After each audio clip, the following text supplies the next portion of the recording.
Alrighty, what's up everybody? Peter Gilmore here, and your food is ready. Peter Gilmore here for a late Saturday night video right here on the Peter Gilmore YouTube wrestling page, youtube.com/Peter Gilmore. Thank you all for watching. Make sure you like this video, hit the subscribe button down below, and subscribe to my other channels, which are down below in the description box. And as always, friend me on Facebook, follow me on Twitter, and share this video all over the internet. But most importantly, tap that bell and turn on all my notifications so hopefully YouTube can send out my videos to you. But if not, try to search my name in the search bar and refresh my channels every day or every other day or every week so you get caught up to date so you don't miss out. And that's all I can say about that. And your food is ready! I know I got notifications up the wazoo today, but it is what it is. So like, share, subscribe, and don't forget to hit that bell. Very important, hit that bell. And that's that. All right, ladies and gentlemen, on this very, very exciting for some people, Saturday night, November the 7th, 2020, or if you're now watching from somewhere else, is now, November the 7th, 2020, or if you're watching from somewhere else, November the 8th, 2020. Well, like I said, it's been a really, really, really big day here in the good old USA. It has been announced that we have a new president, the 46th president of the United States, and that is Sleepy Joe pedophile Biden. But it is what it is. So a lot of people were celebrating in New York and Washington, D.C. and everywhere else around the country. Biden and Kamala Harris did a speech this evening saying that America's going to get better. You better hope. Just saying. Promises, promises, promises. Nothing gets done. But we'll see. We'll see. But my Twitter and my Facebook were blowing up today. And I went off on like some humongous rants. I was going to do a video today about this, but I decided not to do it. So I knew the shitstorm I was going to get. But yeah, so so Joe Biden is our new president-elect. Kamala Harris is our first vice president, female vice president-elect. So we got that. But we still got a little over 2 months of Trump, though he still fighting the good fight. But he did say that he will transfer power if his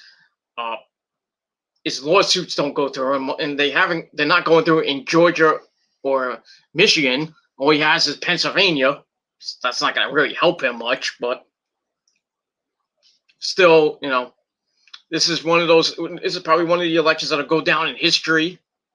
Now, a lot of people voted, a lot of voter fraud, but it is what it is. And like the good band that they are, Van Halen, and the lyrics by Mr. Diamond David Lee Roth, as Diamond David Lee Roth once sang in that great song, Jump, you got to roll with the punches to get to what's real. God bless Eddie Van Halen. And that's all I got to say about that. So we got to roll with the punches, and we'll see what happens as we get up to January the 20th, 2021, when Biden and Harris will be inaugurated and will be announced as the new vice president and the new president of the United States. And we'll see what happens in the next 4 fucking years. But we'll see. Maybe Trump will run again in 2024. I don't know. I think he should, but I don't know. At this point, I don't think he should run for the president, because I don't know if he'll win in 2024. If he does run, he'll probably get the same headache that we got this election. Another headache. But We'll see. We'll see in the next 4 years what Biden and Harris can give us. Hopefully some good things. But we'll have to see. And that's all I got to say about that. So, all you Biden supporters, that's all you get. Because you know your boy cheated. But enjoy it for the next 4 years. That's all I got to say about that. All right, everybody, on this late, excuse me, let me get situated here. On this late Saturday night on the Peter Gilmer YouTube wrestling channel, it's time for some wrestling. As always, on the wrestling channel. And I'm here, as the title below says, I'm here to give you my 2020 AEW Full Gear 2 review. All right, so Full Gear 2 was tonight. And wow, this was a great pay-per-view tonight. You know, we had the whole thing with Biden tonight, you know, celebrations and everything. And we need, you know, I think, you know, a lot of people saying, you know, this made it even better. To some people didn't, not like me, but you know, I think watching Full Gear, you know, made me more happy than I was today. And I was not a happy camper, especially at work. And work can go, you know what? But I'm not going to talk about that. I don't want to get into it. Just had a really bad day. That's all I got to say about that.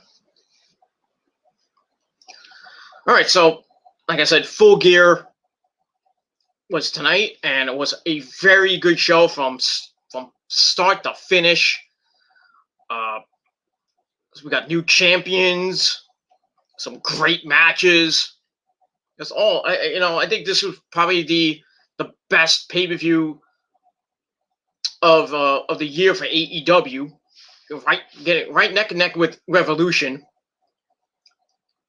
because I think Revolution was damn good, especially with that great match that with the Bucks and Hangman Adam Page and Kenny Omega. And I'll get to those guys in a minute, and I'll get to the Bucks as well. So, and then Double Nothing was good, not great, but pretty good. All Out was kind of a stinker. And now we got Full Gear, which I think, like I said, I think was the best pay-per-view of the year. And like I said, great matches from start to finish. And now we're going to see what happens this Wednesday night on the program with the fallout from Full Gear 2. And we got a new number one contender for the world title. We got new tag team champions. I'll get to that in a minute. New TNT champion. I didn't see that coming, but I did see it coming, but didn't think they were going to go that way. We had a great Elite Deletion match with Sammy Guevara and Broken Matt Hardy. Yes. And all the matches I think were pretty good. About 3.5 to about 4.5 stars. Just this was perfect. Let's see Survivor Series do that. They won't. We got Survivor Series coming up in 2 weeks. And we got War Games coming up in 2 weeks. So hopefully NXT hits one out of the park this month with War Games. And usually War Games is pretty damn good, like most of the other takeovers that we've seen. So with NXT TakeOver 32 coming up, War Games should be pretty good. And then right after that, we got another takeover on December the 6th, I believe. I think it's December the 6th. With TakeOver 33, the final takeover of the year. So right after War Games, would go right into the next takeover, which is I believe December the 6th. And then 2 weeks after that will be TLC, the final pay-per-view of the year for the WWE, which will probably suck. And that'll end the year for wrestling pay-per-views, unless there's something coming up in the next coming weeks with Ring of Honor, but there's not. New Japan is starting the Super J Cup, I believe this week coming, or next week, right before Thanksgiving, I know that. I think the Tag League is coming up as well. And I think there's going to be an event in December, the road to the Tokyo Dome. So New Japan is going to end the year on a big, fat, juicy Gilmore Cutter bang. And then right at the start of 2021, we got Wrestle Kingdom 15, a 2-night event, which is going to be great. And then we got New Year's Dash on January the 6th. So 3 big days of action for New Japan to start the year. I think Wrestle Kingdom 15 will be another great event, like the last few Wrestle Kingdoms have been. And like I said, we'll start the year off with a bang with New Japan, and then we got TNA with Hard to Kill, with the reintroduction of the women's tag team titles. See who wins that. I know Rosemary and Taya Valkyrie are a team. That's pretty good. Madison Rayne and who was it? Tino Dashwood are a team, I think. They might bring some people back. I don't know. But as far as I know, those are the only 2 teams that I know of. Maybe Kiera Hogan and Tasha Steelz. That's 3. I don't know who else could be a team. Maybe I was thinking Deonna Purrazzo and Kimberly, but I don't know if that they're gonna even be in it. I don't know if Deonna Purrazzo will do double duty that night, defending the well, not defending, but Su Young's still the champion, but because she retained via disqualification this past Tuesday night on Impact, so they might do another another disqualification match coming up on Impact, or they'll just build up to that match at Hard to Kill. So we'll see what happens with that. And then after Hard to Kill, at the end of January 2021, we got the Royal Rumble, wherever that's going to be. I don't know if it's going to be in Florida or in maybe another arena somewhere in the country, and maybe with actual fans, maybe a lot of fans, not a lot, but with fans. Let's put it that way. And then later on in 2020, we got WrestleMania 37 in Tampa. I don't think it's going to be in Raymond J. Stadium. They could still do that. I don't know. Or they might do the arena in Tampa Bay with a lightning play. And we'll see what happens with that, how many fans they'll actually get. Might be 15 to 25,000 fans.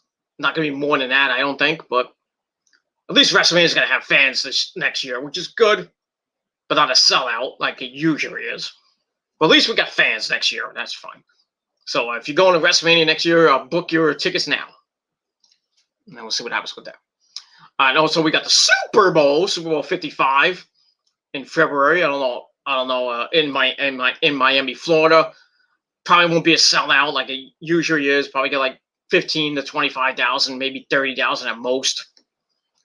But see what happens with that. So fans are gonna slowly come back to the arenas and the stadiums and everything like that. Except here in New York and Jersey, and in a few other states. But we'll see. We'll see what happens with that. And basketball is coming back with a 72 game season starting December the 22nd. Now I don't know if it's gonna be in the bubble again, or they're going to actually go back to the arenas. We have to find out. And hockey the same way. I think that's going to start sometime in December as well. So a few weeks, hockey and basketball will be back. That's nice. Go Rangers. But we'll see what happens with that. And then baseball coming back in middle of February, right after Valentine's Day. That's good. Hopefully we get a 162 game season without this fucking virus hampering it. But it will. But something bad's going to happen next year with baseball if they do a full season. They might shorten it again. They might have to stop the whole season and then break for like 2 months. And then we'll this fucking virus ain't going anywhere. Let's just be real. It ain't going anywhere. But hopefully, Biden's saying that on Monday he's going to name some some top-notch scientists to his top-notch team. Hopefully we can get rid of this fucking shit and stop wearing fucking masks. But and go to concerts and movies and all those things, so we can get back to normal. Hopefully, I don't see it happening in the next six to 12 months, but hopeful, but not. We'll see. And that's that. All right, let's get to Full Gear. I already wasted 15 minutes of your precious time, and that's that. So we move on. All right, so we begin Full Gear with the buy-in, the pre-show, and they had the red carpet show on I think YouTube. I didn't see that because I was at work. I saw most of the pay-per-view at work because I have the Bleacher Report app. So in between, every few minutes I'll be like looking at the pay-per-view, when I don't have customers and I'm not running around the front of the store. I didn't get a break, so I couldn't really go in the back and watch 30 minutes of the pay-per-view. So I had to watch bits and pieces of it. So, and then when I got home right before the end of the pay-per-view with with Moxley and Kingston and Jericho and MJF. So those matches, that was pretty. Those matches are pretty good. But we'll get that.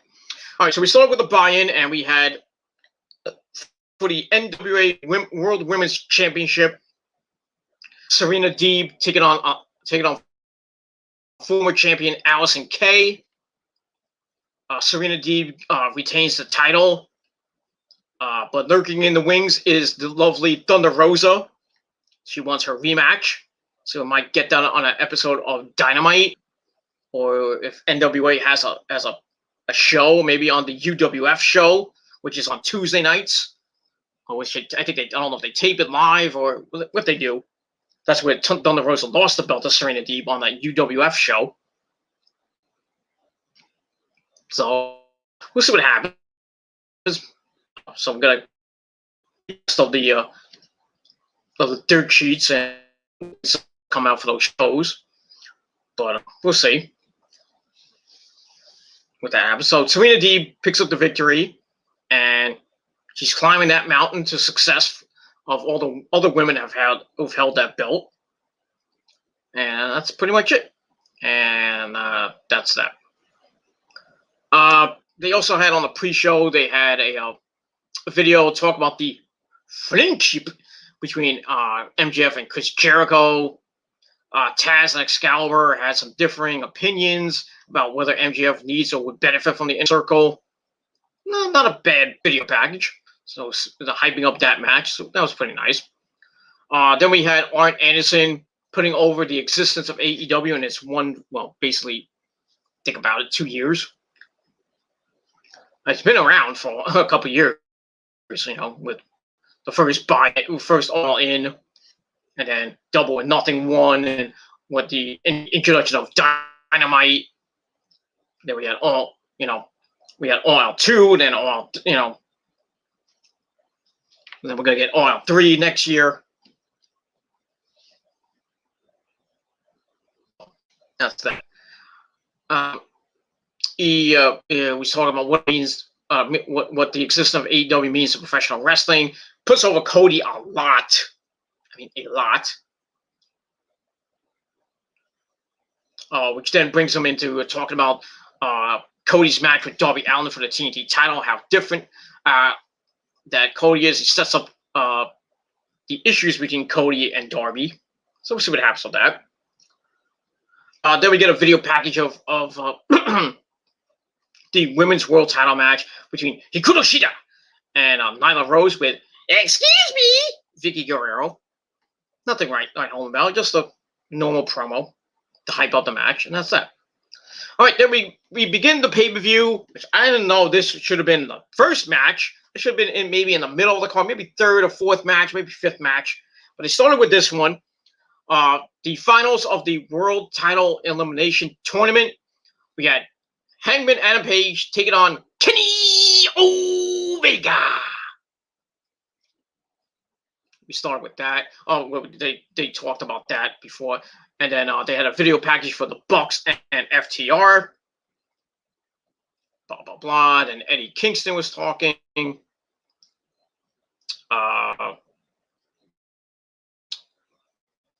I'm not gonna get into much the pre-show, but Eddie Kingston had a promo about his I Quit match with Moxley. They run down the card, and then MJF cuts a promo saying "not soft." But hyping his match with Jericho. All right, that leads to the pre-show. Well, actually, it has pre-show. Like I said, Serena D defeated Allison Kay. She wins by locking Allison in the Serenity Lock or the Lightning Lock Beta, whatever you want to call it. She picks up the victory, and I gave that 2.25 out of 5 stars. Nothing to write home about. Thunder Rosa comes out after the match, and they jaw jack a little bit, and then Thunder Rosa's like, "I want the belt." That's it. And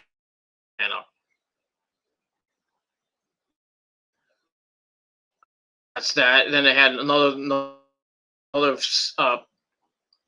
blah blah blah blah blah blah. Kingston and his posse in the back, Butcher and the Blade and the Bunny and the Lucha Brothers. But nothing right now about. Kingston cuts a great promo. He mentioned her and Pac. He said nothing will stop him from getting the world title. So that's that. All right, so now we begin with the main show. So also with Kenny and Omega and Adam Page, the finals of the tournament. And this was great opener. These guys kicked the crap out of each other. And well, not long match, about 16 minutes anyway. Starts out with them locking up, and they circle the ring, man, giving an inch.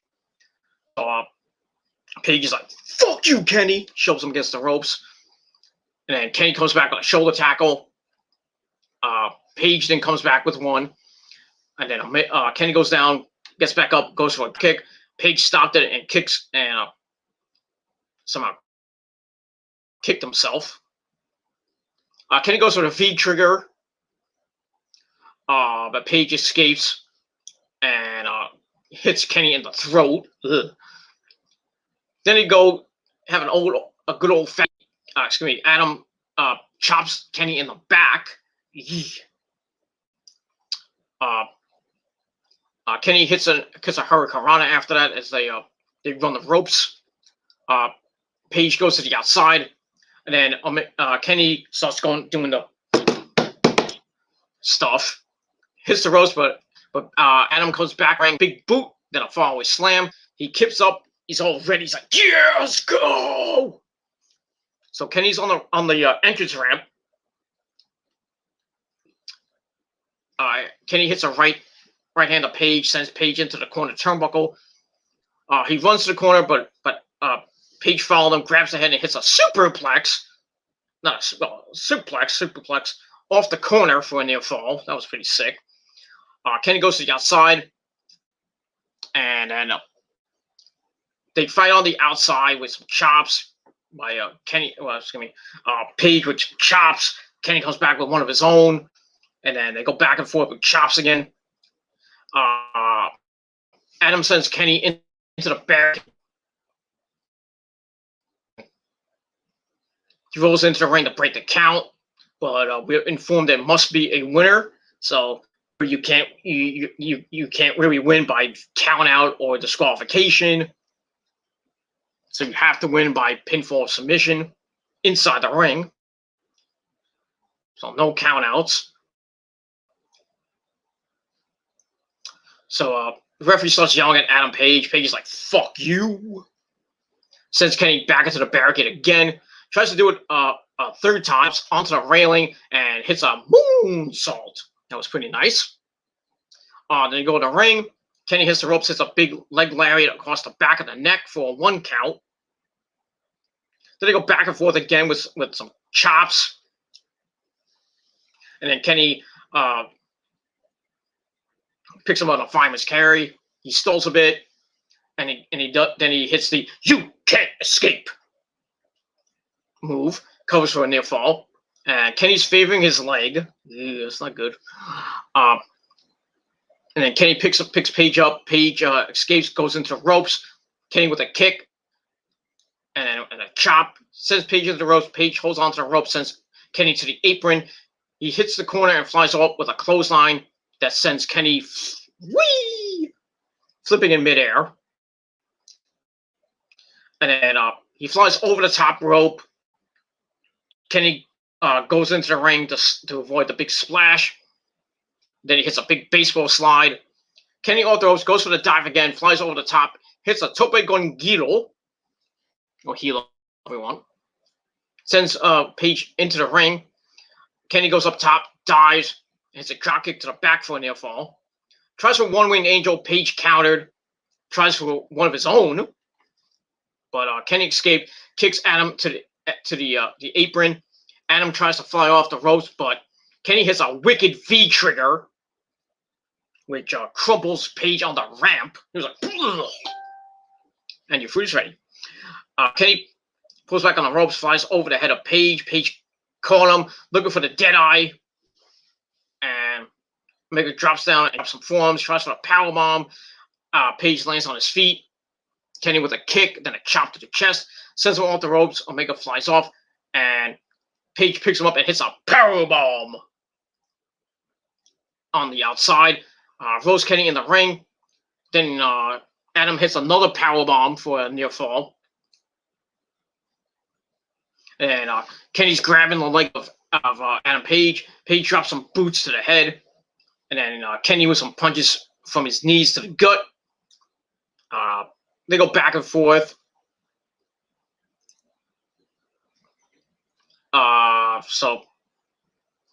So Kenny comes back with a forearm, then another one. Adam Page stumbles to the ground. Kenny with an elbow strike, and then a Tiger Driver 93, or 95, whatever version you want, for a near fall. Goes off the ropes, goes for the V trigger. Page sidestep, and Kenny went behind, tries for the German suplex, but Page lands on his feet. And he goes for a German, and Omega lands on his feet. And then he hits a punch and goes to the Snapdragon suplex. Adam with a discus clothesline. And then he hits the dead eye, look to win the match, but Kenny kicks out at 2. And then Adam Page goes to the apron looking for the buckshot lariat. And he flies in. Kenny dives it, rolls him up, but Page sits into a pin for a near fall. Tries to go to the apron. Omega with a dragon screw leg whip and tries for another V trigger, but Adam Page dodges it, hits a punch, but Omega hits one right away, then hits the ropes, goes for the V trigger again, and this time he hits it. Then he puts Adam Page on his shoulders, tries to, he had a little problem getting the one-winged angel, but he hits one-winged angel, 1, 2, 3. Kenny Omega wins the tournament, like we all knew he would. So he beats Adam Page, and that's that. So Kenny Omega gets the win. Match I gave 3.5 out of 5 stars. Actually, I take that back. I gave it 4 out of 5 stars. I think it was a great match. And that's that. So Kenny will face either Eddie Kingston or Jon Moxley for the AEW World Heavyweight Championship at a later date. We don't know when that's going to be. Might be on a special episode of Dynamite, or they might hold it off till Revolution in February. But we'll see. That's that. So, like I said, 4 out of 5 stars for the match. And that's all I can say about that. Afterwards, Kenny's standing tall on the ramp. Goes to the back. Adam Page is pissed in the ring. And looks really upset with himself. That's probably going to lead into the downward spiral of Adam Page and then the resurgence of Adam Page next year. when he faces Kenny at nothing, when he gets back, starts making his way back up the ranks, and gets the number 1 contender, faces Kenny, beats Kenny at Double or Nothing for the belt. But we'll see what happens with that, and we're gonna move on from there. All right, then we go to match number 2. We had a good friend, the man that puts his hands in his pants, Orange Cassidy, taking on the Dark Orders, number 4, Johnny Hungy, John Silver. Match was all right, nothing to write home about. Starts off with John Silver going, Johnny Hungy, screaming his lungs off. We had the Dark at ringside. OC has some major apathy, puts his hands in his pockets slowly, and John Silver's like, "Don't do that! Don't you do that!" But he does it anyway. Then he turns his back on OC. He's like, "I'm gonna punch you in the mouth." OC with a double underhook, tosses Silver with a snapmare. Then he's like, "That's good." Which pissed John Silver off even more. Then he hits a crucifix pin for a near fall. And then he gets up and yells at Silver. He's like, "Stop! Wait!" Puts his hands in his pockets. And he starts doing the ever popular kicks of doom to John Silver. And it's getting over with the crowd. Oh, oh, oh. It's a thing of beauty, ladies and gentlemen. It is a thing of beauty, a sight to see. So it pisses off John Silver even more. OC with a drop kick. He kips up. Silver gets up, body slams OC, who still has his hands in his pocket. Silver pulls him out, then tears the pockets off the pants of OC. Ooh, that's not gonna go well with him. Then he eats the pockets. Maybe there was some jujubes or something in there, because Johnny Hungy. That was kind of funny and disgusting at the same time. Silver goes to work on OC and just beat him up across the ring. Then we get dueling chants. "Let's go Orange, let's go Johnny," stuff like that. And Orange hits the ropes. He spins, almost gets a DDT, but kind of like stopped, almost like a guillotine almost. Silver escaped, gets a pin for a near fall. Then he starts blowing kisses to the crowd like, "I'm great. I'm going to win the BTE title on Monday night or Monday afternoon." You know what's going to happen, because Johnny Hungy. And starts kicking the chest of OC in. Then he points at Billy Gunn and Austin Gunn in the crowd, who are in the crowd cheering him on. So I don't know what's that had to do with anything. So he sends OC into the turnbuckles, and OC crumbles. And Silver with a cover for a near fall. And he sends him again into the corner. Then again, this time sending OC over the top, rolls to the apron, and then OC takes Silver by the head and starts smashing it into the turnbuckle a bunch of times. Goes to the top rope, dives with a crossbody. Ducks on the clothesline, hits a spinning DDT for a near fall. Then he goes back to the top rope, look for the spin, or another tornado DDT spin. Silver runs up, punches him, looks for a superplex. But Orange stopped that, punches him a few times, shoves Silver, and stays on top. Silver gets up again, hits a kick. Then there's Orange off the top with one freaking hand. I was like, what?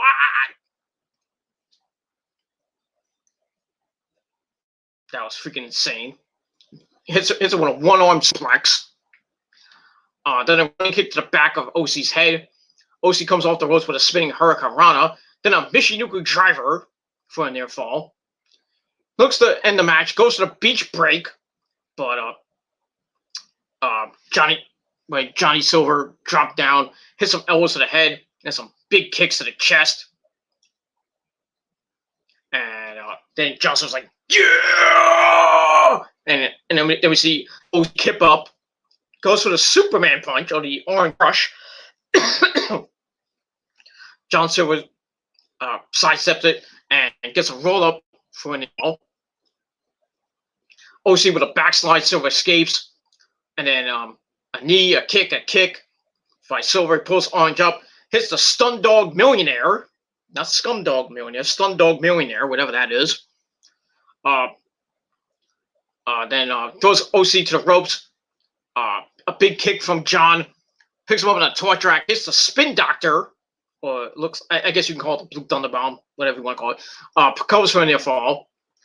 OC tries to stand in the corner. John gets up.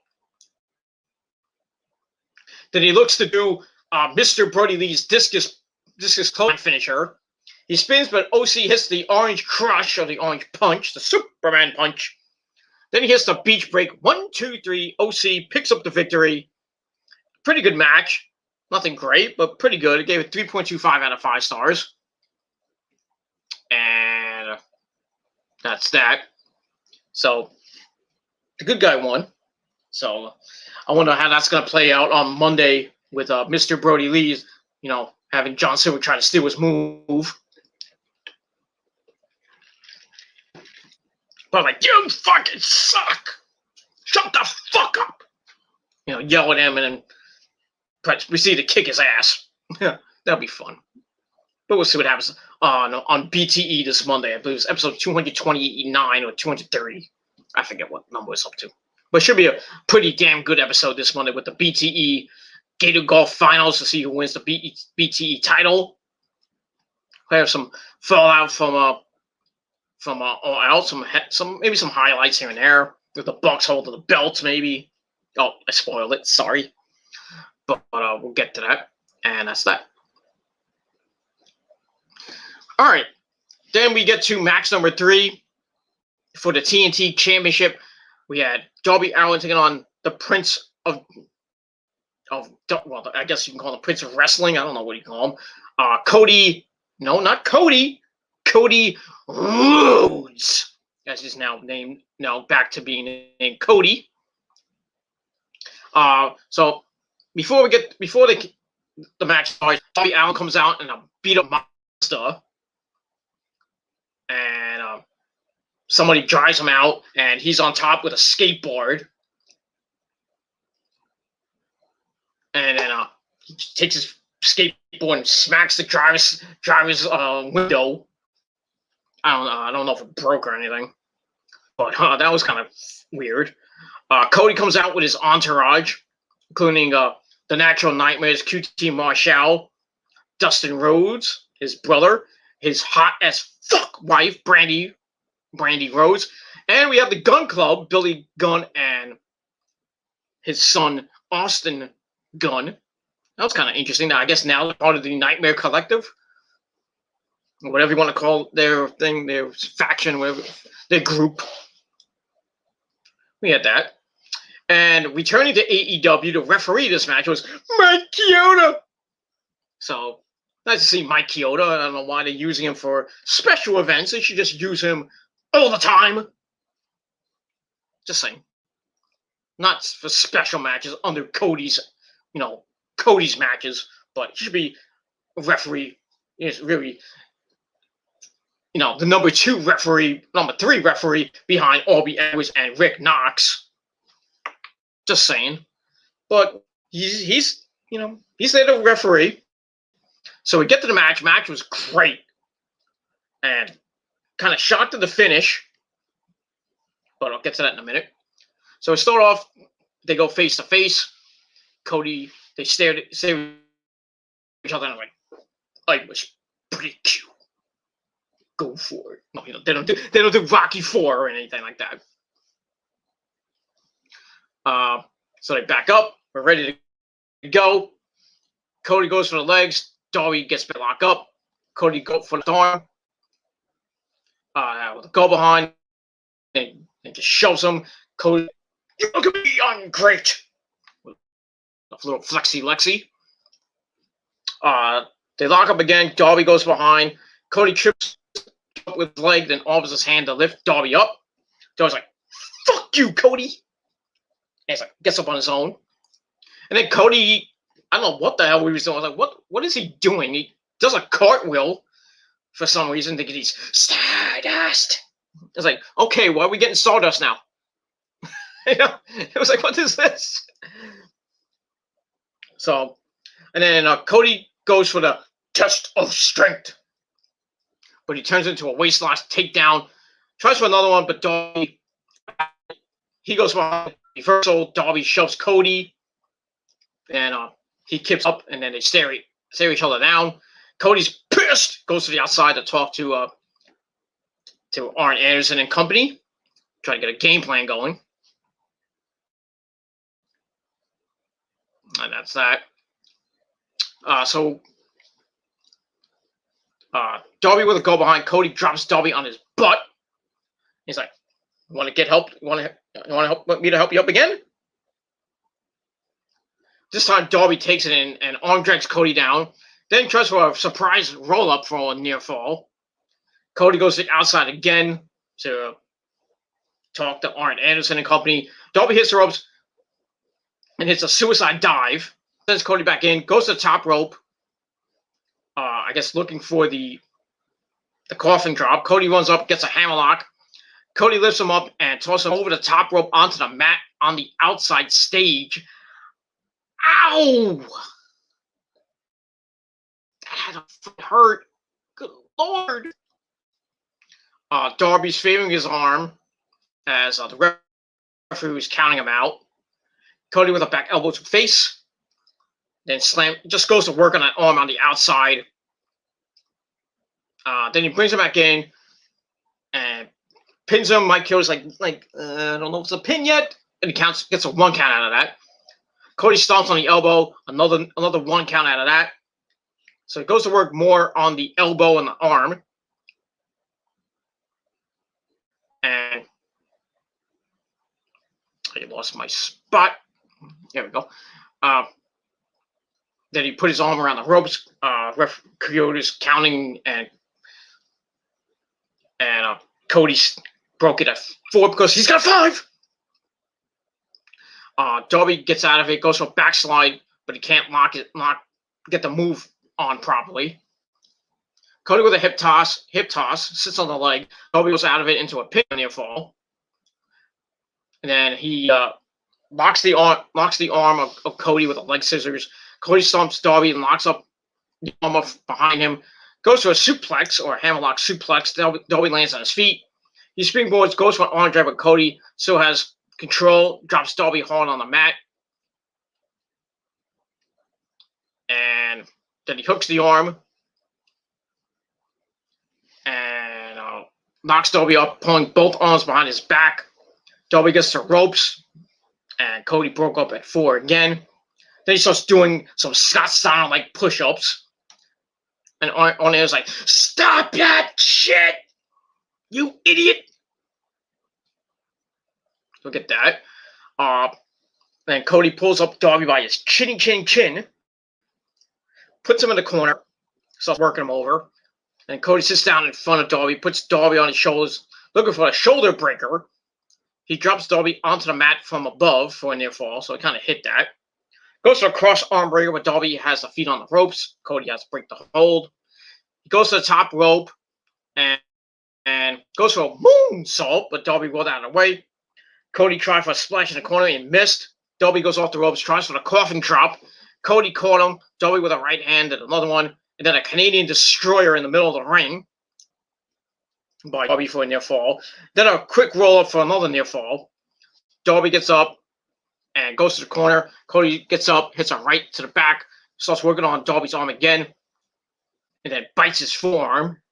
Cody a little hungry, I guess, huh? Goes to the top rope, grabs the neck.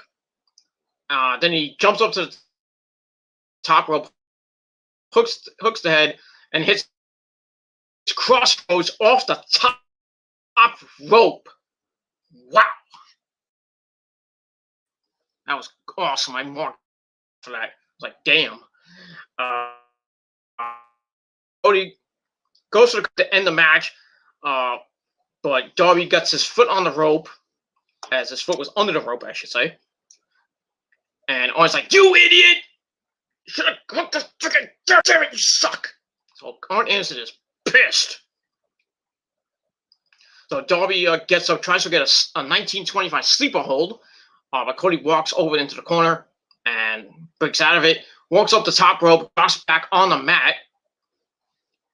Darby rolls to the outside. Referee starts counting. Darby gets at the count of 9. Then Cody hits a body slam and starts yelling at him to stay down. And Arn Anderson's telling him to stay down. Cody with another body slam. Then Arn's like, "Do it again!" Cody's like, "Okay." But this time Cody presses Darby, goes for a near fall. And Mike Cody's like, "You better not do that." And Darby with a surprise roll on a circa 1925 for a very near fall. Cody gets up, tries for the disaster kick. Darby dodged it, hits the Last Supper into a pin for a near fall.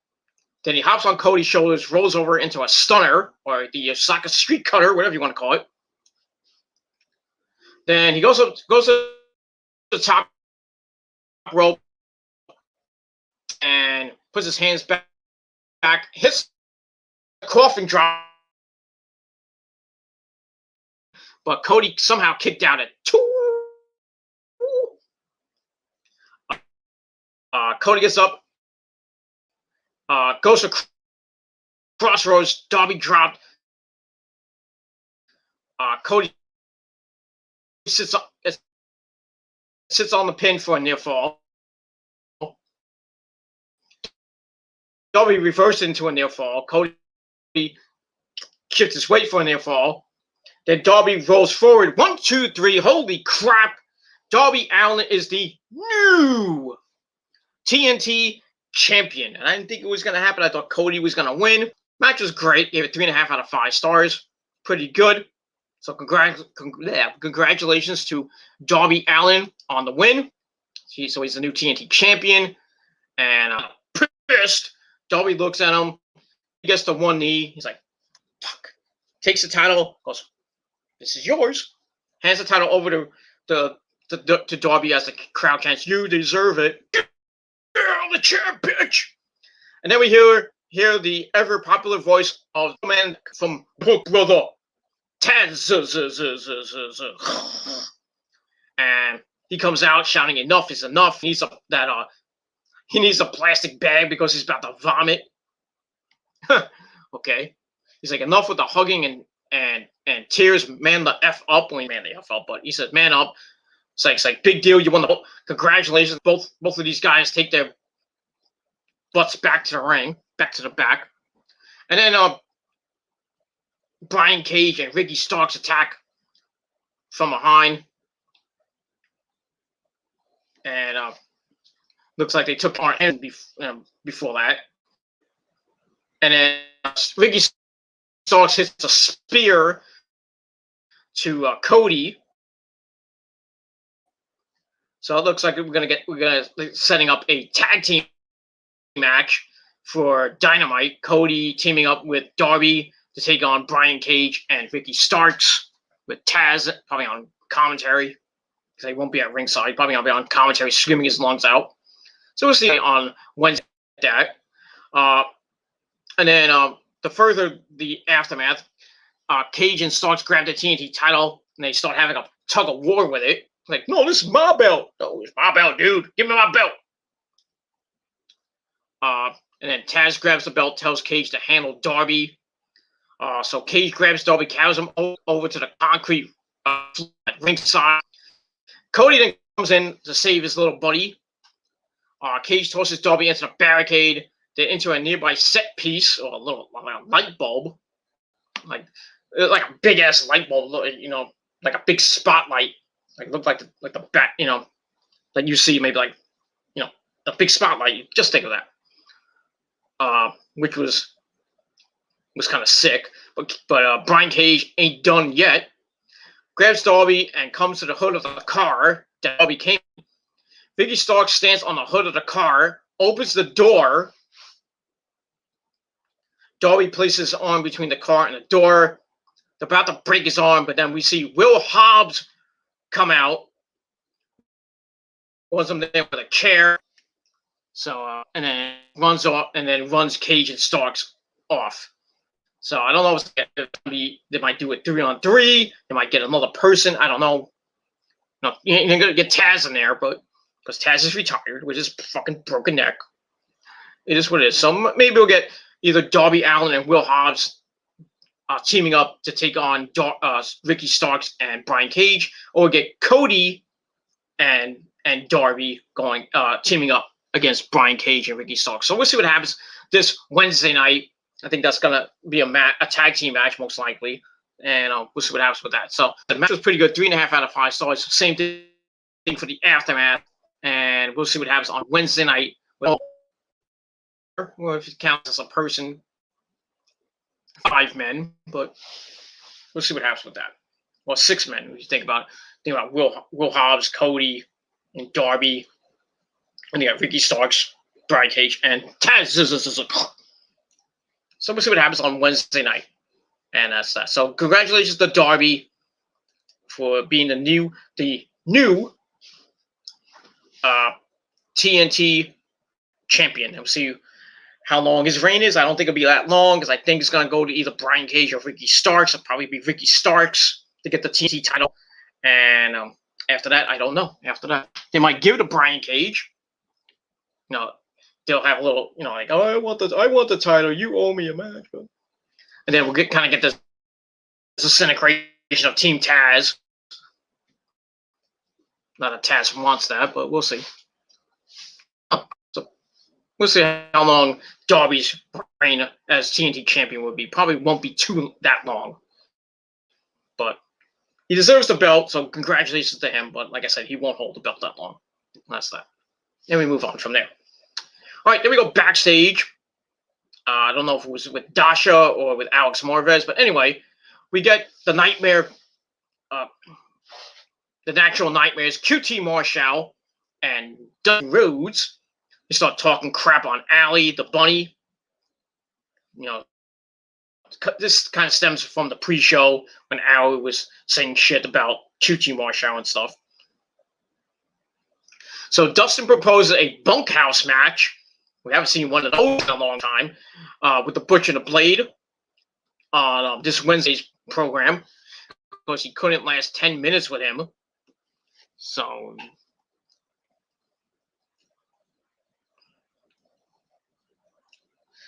yeah, so I don't understand, why they're fighting, even though Allie basically said, QT, fuck you, I'm going back with my husband, the Butcher. I mean, the Blade, sorry. Pepper Parks, whatever you want to call it. Braxton Sutter. So, kind of, that romance they had, that wasn't even going to last that long, so. I don't know. So we might get a bunkhouse match, which I think is like if you've ever seen a bunkhouse match, and if you haven't, go look it up. Basically, it's like a no-holds-bar match. I think Falls Count Anywhere type match. I haven't seen one in so long, so I don't even remember. But and that's all I gotta say about that. But it'd be nice to see another one. But it would be nice to see one. So excuse me. So this Wednesday night should be a pretty good show. We might get Darby Allin and Cody teaming up against Brian Cage and Ricky Starks, or Darby and Hobbs teaming against Ricky Starks and Brian Cage, and then we might have a bunkhouse match between with the Butcher and the Blade and QT Marshall. Maybe a tag team bunkhouse match, or it might be Butcher, the Butcher against Dustin Rhodes. We'll see what happens on Wednesday night, and that's pretty much it. And that's that. All right, then we go to a video package hyping up the women's world title match. Women's world title match between Hikaru Shida and the Beast, Nyla Rose. But then Vicky Guerrero just interrupts that. It's like, excuse me! So that transitions into match number 4 for the AEW Women's Championship. Nyla Rose against Hikaru Shida. And wasn't a bad match. I think their hardcore at Double or Nothing was great. This one, not bad. I mean, it was pretty decent, but not great. But that was that. So we start the match, and the second the bell rings, still got this fucking cough. So I got something in my throat. I don't know if it's an allergy or what. I really fucked up my esophagus, throwing up. Like a couple weeks ago, I think I fucked up my throat. I think I'm gonna have to get my throat looked at. Probably either sometime this week, maybe, or in the coming week. I have a lot of time off now, so I might go to the urgent care and get it looked at. Probably just take some Zyrtec, and hopefully this will go away. Because I think I had it once before, and I think it was my thyroid. So it might be my thyroid. I hope not, but we'll see what happens with that. All right. So like I said, going back to Hikaru Shida and Nyla Rose. As soon as the bell rings, Shida rushes Nyla, beats her down with some hard right hands over and over and over, getting beat your fucking ass. Tries to go for a suplex, but Nyla sends her to the corner, and then hits a big boot out of the corner. Shida with a big boot out of the corner. Then hits a drop kick to Nyla, then another one. Then a running knee to face for a 1 count. Thought she was going to go for that knee to face finisher, but she only got a 1 count out of that. And after that, Shida just beating the crap out of Nyla. She tries to send Nyla into the ropes. Nyla holds on. She tries again. It gets reversed. And then this time, Hikaru Shida holds the ropes. Nyla rushes and gets no bridge. And lands on the apron. And Hikaru Shida with a kick to the back of the leg. She heads to the outside, hits some right hands to the titties. Then hits an axe handle, rolls Nyla to her stomach, drops an elbow to the back of the head. So she's really beating the crap out of Nyla for most of the match, most of the beginning of the match.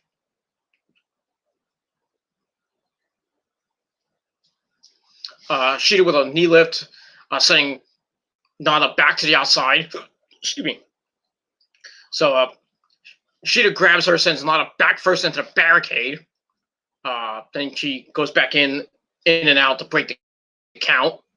Grabs a chair from under her, sets it up to run up on it, and Nyla's up with a big clothesline. Kicks the chair with puny chair.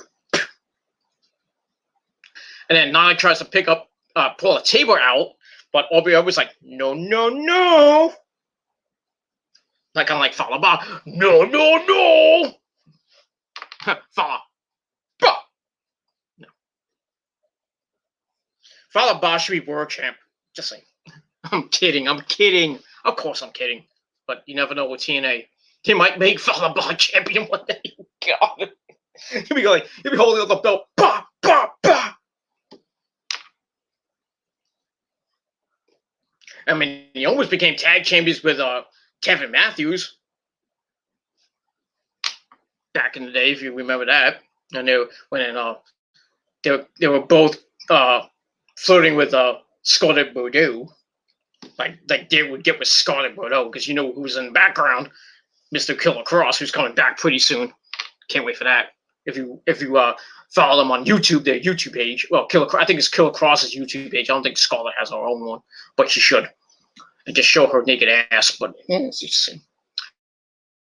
Anyway, so kicks the chair away, tries to pull out a table. It's like, no, no, no. Which pissed Nyla off. It's like, fuck, why can't I do it? Oh, yeah, I forgot it's a rules match. So she walks over to Shida, uses the chair to launch off and hits a big knee, sending Nyla into the barricade. And then Aubrey Edwards checks on Nyla. I don't know why. Looked like see if she was still alive. And then Vicky Guerrero hits her. So that caused a distraction, and it kind of worked for Nyla. She sends Shida into the barricade and then stomps on her. He drags Shida to the chair, lifts the apron, puts Shida's foot on the metal beam of the ring, and then pulls her leg around it, which really, looked just sickening. I was like, ooh. And Oreo's like, stop it! You're not gonna stop Nyla Rose from doing what she does. So going to work on the knee of Hikaru Shida. She rushes her into the ring, drags her into the corner. She parts the legs, not like that, but swings the knee into the ring post. Then she grabs the camera and says, "That's our world champ." Well, women's world champ. Can't say world champ because, like, wait, she's the champ. What? She's not Tessa Blanchard. It is what it is. So now he goes to the apron, hits a chop block to the back of the knee, so really on that knee. Shida trying to fight back with some punches, but with Nyla with a DDT to the leg for a near fall. Shida comes back with a body slam. I don't know how she picked up Nyla. Well, it is what it is. Hits the ropes. Nyla, hits the ropes, hits a splash, and right on both knees for a near fall. And she grabs the leg, goes for a half Boston Crab, punching at the knee as well. Then she starts begging on the knee. She's hungry. And a kick to face, and then a kick to the face, drags her to the corner, goes to the top rope. Shida gets up with a right hand, climbs the corner, locks the head, looking for a superplex. But Nyla punches the back. Then drops Shida after that. Tries for a senton, but Hikaru Shida moved. Then hits a drop kick to the back of the head, running punch to face for a near fall. Nyla gets up, looks for a suplex. Shida looks for a suplex, Nyla prevents it. Shida with some punches. And then Shida picks up Nyla, hits a suplex. Oh, look at that fucking strength of Hikaru Shida. Mwah! Loved it. Goes for a cover, near fall out of that. Then she hits a running knee, goes for a running knee strike, Nyla blocked it. Then Hikaru Shida off the ropes, hits a crossbody. Then goes for another suplex, but Nyla grabs the knee. Shida has to break the hold. I can't talk. Nyla picks open a famous carry and drops Shida for a near fall. Then she puts Hikaru Shida over the top rope. She goes to the corner. She flies with a big running, the flying knee to the leg for a near fall. As Hikaru Shida barely kicked out. Like, ugh! And that's that.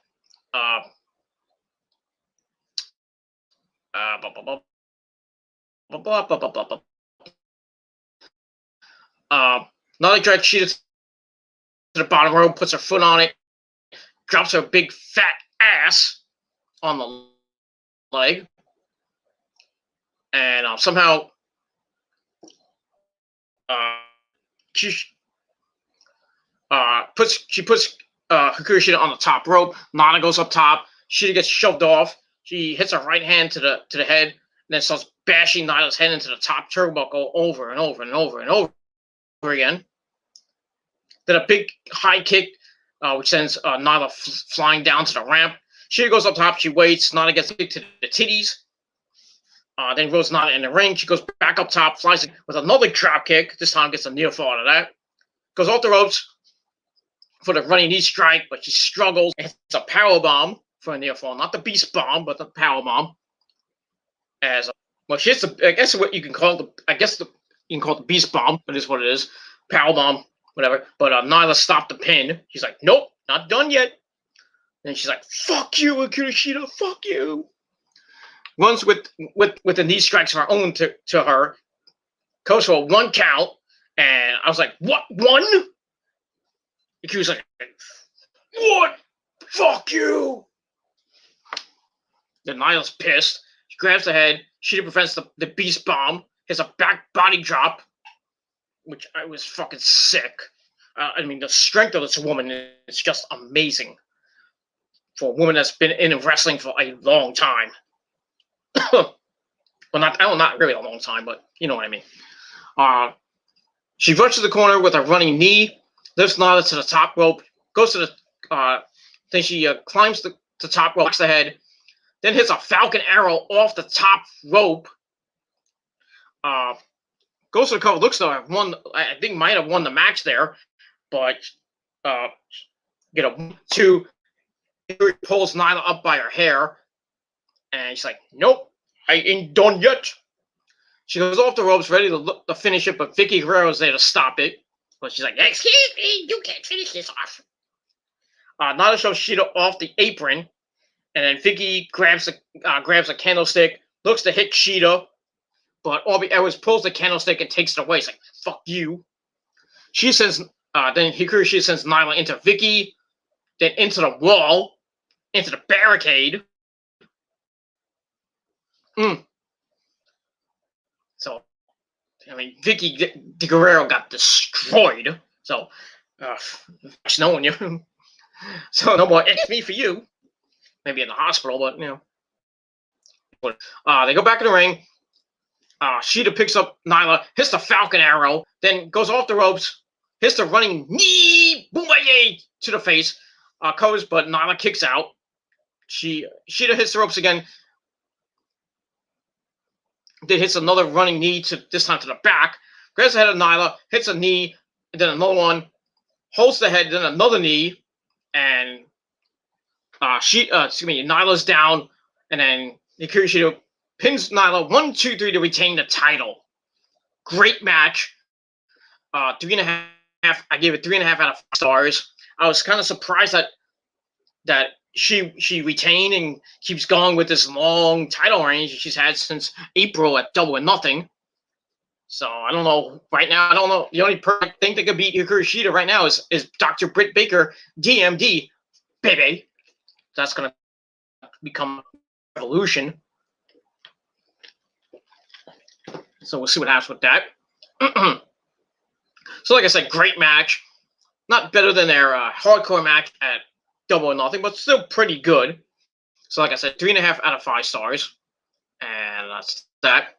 Afterwards, Vicky is pissed and starts yelling and screaming like, you stupid bitch! Fuck you! And Nyla stands like, what you say to me? And it's like, Vicky's like, I trained you. I had plans with you. They go back and forth screaming at each other. And Vicky Guerrero slaps Nyla in the face. I'm like, oh no. I think Vicky's going to join Eddie in heaven. I know it. And then Nyla's like, okay.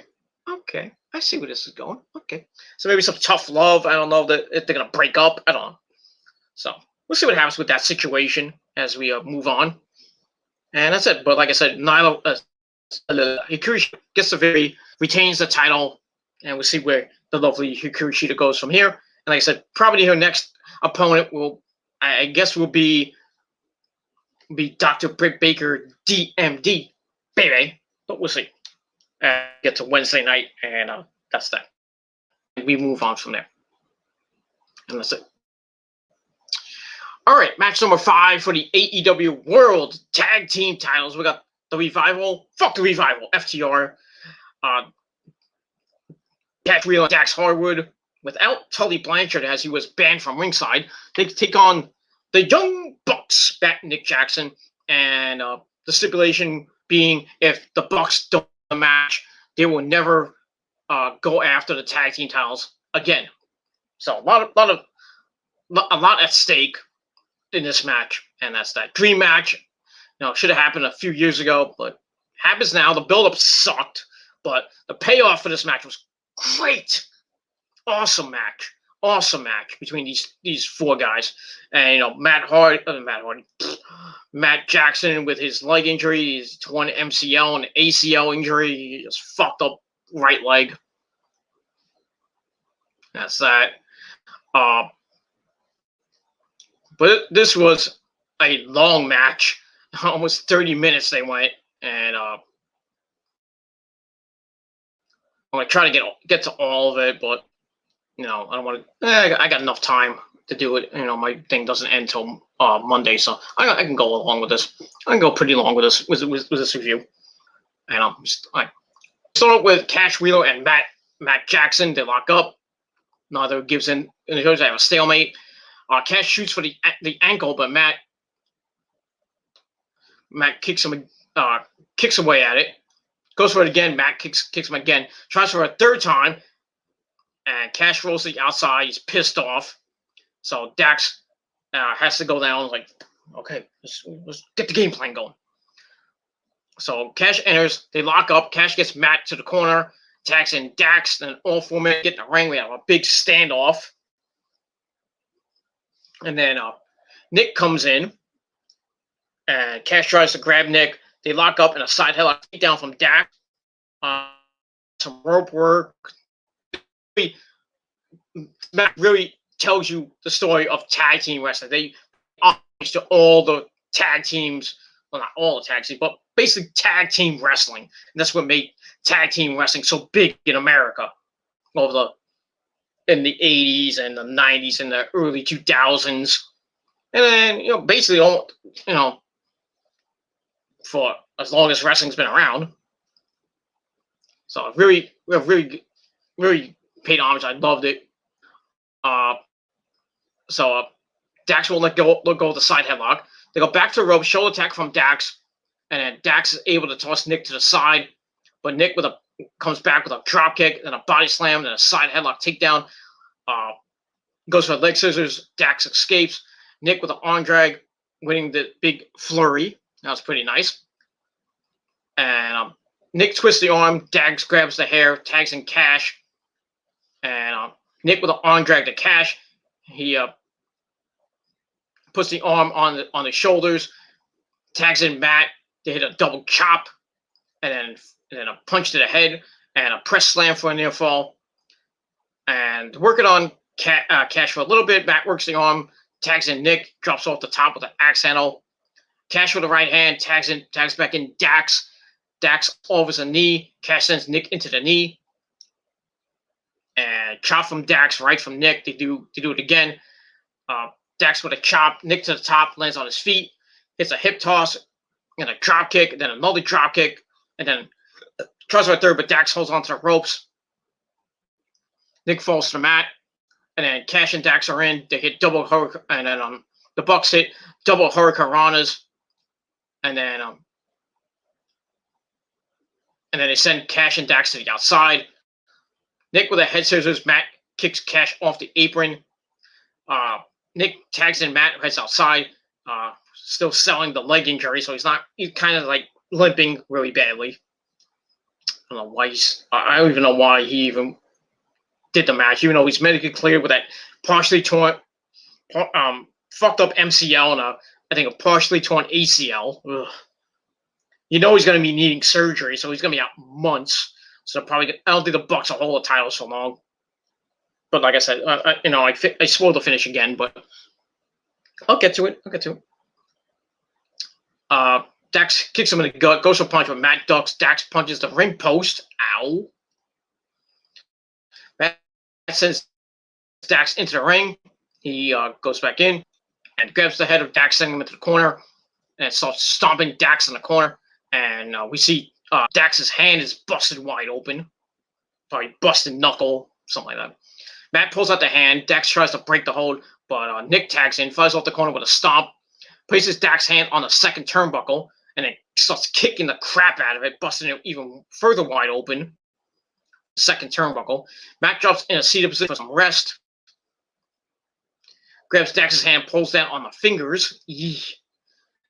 Dax kicks Matt, hits a right hand to face, picks him up with a body slam and then an elbow drop. Well, hits the body slam, goes for an elbow drop and misses. Tries again, missed again.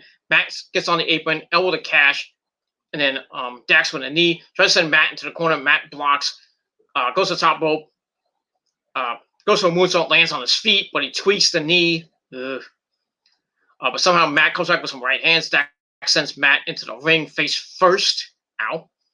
Matt rolls to the outside, and he's really hurting. Work on Matt Need a barricade as Dax's hand gets checked on by the doctor. Doctor wraps the injuries like very quickly because I don't know, the blood rule or whatever. Cash swings the leg of Matt into the barricade. Ow. They go back in the ring. They're going to work on Matt for a while. Matt punches the back of Cash over and over again. Cash rolls into a tag. And Matt looks to tag in Nick, but Dax stops it. Matt with some right hands to Dax. Dax with a drop toe hold. Tries for a tag. Cash isn't there. Makes Dax into the ring post. Nick calls for the hot tag, but Cash is over on the other side. They fight on the apron. Dax shoves Nick off the apron. Knocks the head of Matt. Sits him on top. Dax with a superplex. And then a powerplex attempt. Matt with his knees up. He's in considerable pain, but he gets an inside cradle for a near fall. Dax sends Matt to the outside, favoring his wrist. So probably a broken wrist, a broken hand. Ugh. Nick gets on the apron. Cash gets on the apron too. Cash tags in. Flies off the apron. Matt moves. Cash drops him onto the barricade. Dax throws Cash into the ring. Gets the tag. Grabs the entering Matt Jackson as he comes in by the leg. But there was no tag. Matt slides off the back. Roll for a near fall. Comes in. Matt escapes. Sends Cash over the top rope to the outside. Matt grabs the head, hits a DDT to Dax, dash tags and Cash, and then finally Matt gets the hot tag to Nick, comes in like a house of fire, just beating the crap out of Dax with Bulldog clothesline to FTR. Nick sends Cash into the ring, Cash to the top rope, hits a crossbody, but Nick rolls through. Cash tags in Dax. They hit the heart attack for a near fall, paying homage to the Hart Foundation. God bless Jim the Anvil Neidhart. It is what it is. Dax sends Nick into the corner, seeing him on the top rope. Hits a chop. Dax goes to the top and tags in Cash. Nick flies off, kick to the head of Dax into the turnbuckle. Ow. Sends him into the corner. Cash tries to lock up Matt with a blind tag. He comes in, but Cash doesn't even know. Nick's like, come here. Matt hits a wicked spear for a near fall. Calls for the buckle bomb, but his knee gave out. Gets sent into the corner. Cash eats a kick. Matt to the top rope. Cash clubs on the back. And Matt's on the shoulders. Dax tags in. They hit the bull off the shoulders, a la the Steiner brothers. And they get a near fall as Cash sweeps Nick off the 8. They look like they've got titles, but I doubt. Dax pulls Matt up to the ropes, goes for a double team move, but Nick with a super kick to Cash, then a super kick to Dax. Then they hit the 3D. Paying homage to all these great tag teams. 3D, all these, the Cash. Then they channeled the Hardy Boys, hit the twist of fate to Dax. Then a swanton bomb by Nick for a near fall, which is very nice. Matt gets tagged back in. Then he hit a super kick party. They super kick the crap out of FTR, but Cash trips up Matt. They go for the super kick party. Cash trips up Matt. Running kick to Cash. Springboard to Dax, who catches him and hits a powerbomb. And then Matt with a surprise crucifix pin for a near fall. Then Dax with a right hand. They punch over and over and over again. Dax with a right hook, but he's like, ow! Matt with some rights of his own. And then over and over and over again, both men go down. Dax misses a right. He swings, and they hit a super kick to Dax's right hand. It's like boing, boing. And the match is going crazy. Everybody's marking out. Dax with a huge swinging right to Matt. Cash comes in, calls for the finish.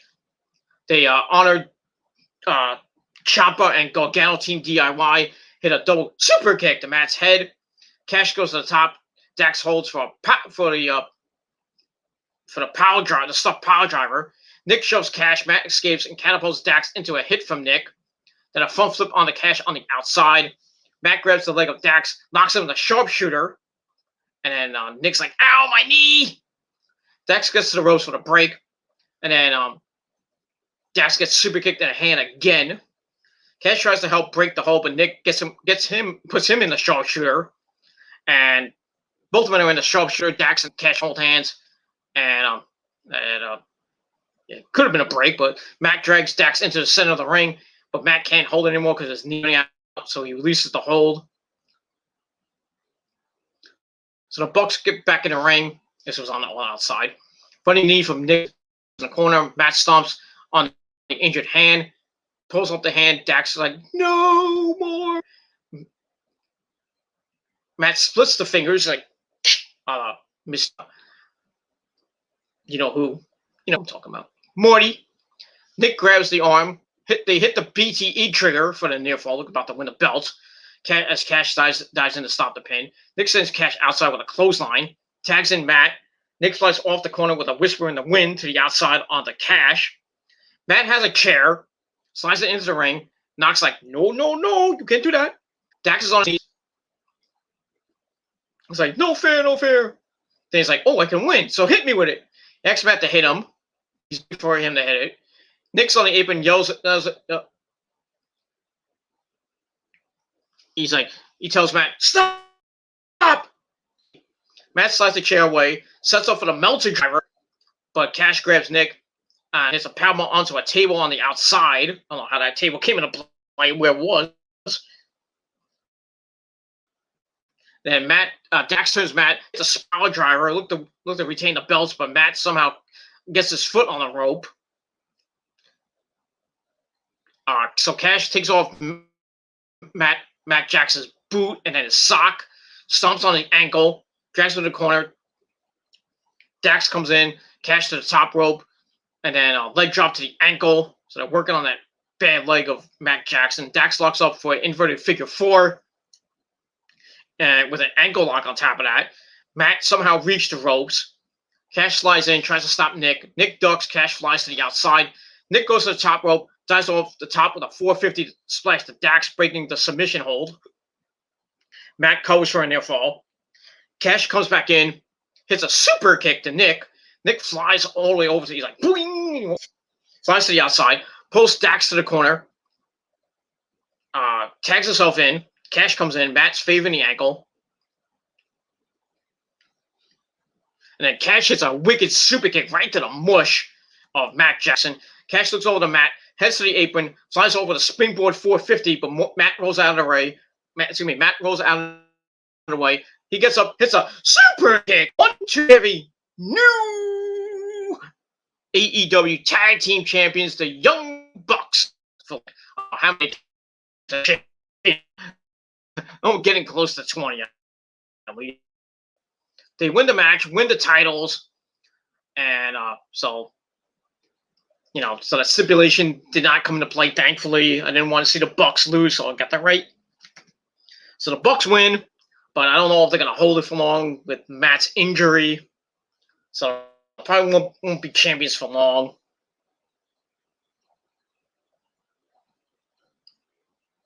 So we'll see what happens with that. And that's that. And we move on from there. So great match. Give 4.5 out of 5 stars.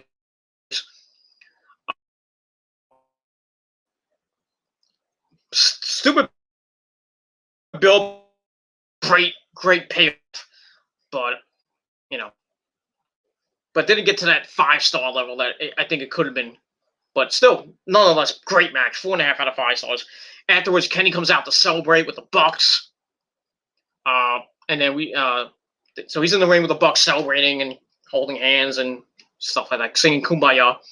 And then we see near the tunnel, Adam Page is watching on with some good old-fashioned whiskey, Jack Daniels, in his hand. So like, okay, good job, guys. So we'll see what happens with that situation on Wednesday night. So Bucks are the champs, and we'll see what happens with them as we go on. And we move on. And that's it. All right, then we get to match number 60, Elite Deletion match. We had Hardy, yes, taking on Sammy Guevara. This was fucking amazing and crazy. It was just sick. They're at the Hardy compound, obviously. So Matt makes a phone call outside the house. Sammy comes into the compound in a golf cart. Neo's there to scam. I don't know who Neo is or whatever that was. So. I think it was a Vanguard 1. Now it's named Neo. So we see a hologram Matt welcoming Sammy to the Hardy compound. It's like, Brother Sammy, welcome to the Hardy compound. Yeah. Real Matt Hardy is in a monster truck next to Sammy. He runs over the golf cart. And he's like, oh, this is orgasmic. Then leaves the monster truck. Said this is a squash job. I don't think so. Sammy runs behind the truck, grabs a trash can that's attached to it, smacks Matt with it, off it for a near fall. Then he hits a trash can to the back of Matt. Another one. Matt suplexes onto the ground for a near fall. Sends Sammy face first into the tree, then whips him into another tree. Then he whips Sammy into a trash can, drags Sammy over to the front lawn. Sammy tries for a kick, gets spun, hits a kick to the chin, and then Sammy goes towards the house, calls it, this is my house and Daddy's home. So trying to get with Rebby Hardy. Lucky guy. Grabs Matt, hooks the head, hits a suplex to the grass for a near fall. Ouch. He drags Matt over to a water fountain, fountain, whatever you want to call it. Says, I will not be deleted. And then sees to drown Matt Hardy. But Matt scepter in the fountain, swings it into Sammy. Then again, hits a hard, another swing. Sammy kicks. Matt blocks it. Hits a right hand to Sammy, then an elbow drop to the head over and over and over again. Then we finally get to the ring. The ring. Matt whips Sammy into the apron and it starts hitting with right hands. They get into the ring. Matt misses a splash in the corner. Sammy with a crossbody onto the apron. Ouch. Then a high kick. And then goes to a swimming board. Matt catches him. Hits a side effect for a near fall. Goes to the outside. Grabs the table. Slides it into the ring. He rolls in. Sets up for some beer pong. No. I guess he sets up the table. Clubs the back. Says, it's over. Locks up under the legs. Powerbomb into the table. Ouch. Goes for a near fall. As Ortiz shows up and stops the pin, sends Matt to the outside. Santana comes in, and he attacks. So they attack him 2-on-1. Hardy reaches on the ring, shouts. She says something like, "Oh, I got it." I don't know what he said, but his was. I think it was like a walkie-talkie. I don't know what it was. A walker or something like that. Ortiz grabbed it and tossed it. And then Private Party standing by in a car. They send Matt back in the ring. Matt attacks Santana and Ortiz with some right hands. They double team him, sending him backwards. And Private Party pulls up to the compound. So they get in. Santana and Ortiz send Matt into the hole of Sammy. Sammy hits a twist of fate. And Private Party rushes the ring. Sammy goes to the top rope. I say Cassidy shows him off the corner. And then he attacks Santana and Ortiz. Back goes to the outside, lifting.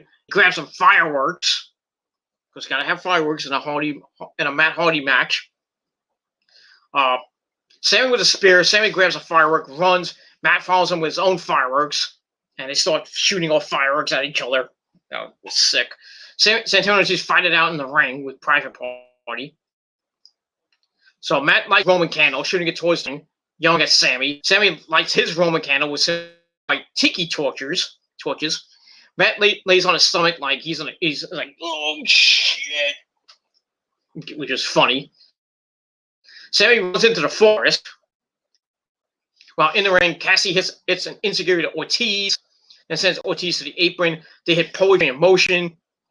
And Isaiah Cassie hits the ropes, dives off of Marquine with another poetry in motion to the outside. And Cassie's like, I'm clean. I'm good. I don't know what that meant, but okay.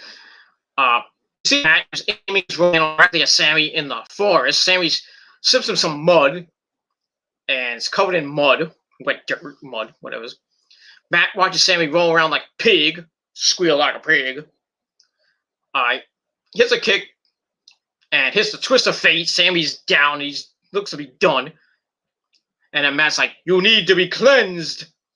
And then some hooded figure, some guy, I don't know who it was, has the hurricane in his clutches. And it's Gangrel. Oh, yeah. So Gangrel comes out. So we have to have Gangrel. No homage to the Brood version of Matt Hardy. Says Matt shows no loyalty. So I said, I choose Sammy. He hits some elbows a private party. Matt checks on the hurricane. Then hits an insecurity to Gangrel. Matt releases the hurricane. Matt's like, it's been 2 years. What took you so long? Then he's like, it's long-term storytelling. Okay. And then Hurricane's like, what's up with that? Sammy with some right hands. He attacks the hurricane. Hurricane goes for the hurricane choke slam, but Sammy tosses him into a nearby lake. So Sammy's like, what's a hero to a god? A Spanish god? So get locked. And then out of the lake comes the regular Shane Helms, interview extraordinaire. So he interviews Sammy. Sammy hits a super kick, tosses him back into the lake. And then Matt and Sammy go at it. We go back towards the ring. Private Party is fighting Gangrel, Santana, and Ortiz. Hurricane back again, comes out to help out. Matt and Sammy appear outside the ring. Gangrel DDTs Hurricane. Santana has a bat, attacks Matt in the gut. And Matt's hurting a little bit. Sammy follows him. He has something in his hand. It's a sledgehammer. It looks like a sledgehammer. Drags it like a serial killer. A lot of serial killers have done that. As Matt crawls into his barn. Then we see a boat on Sammy. He slides into the door, closes behind him, and it's Matt versus Sammy in the barn. So they go at it, sending each other into the door.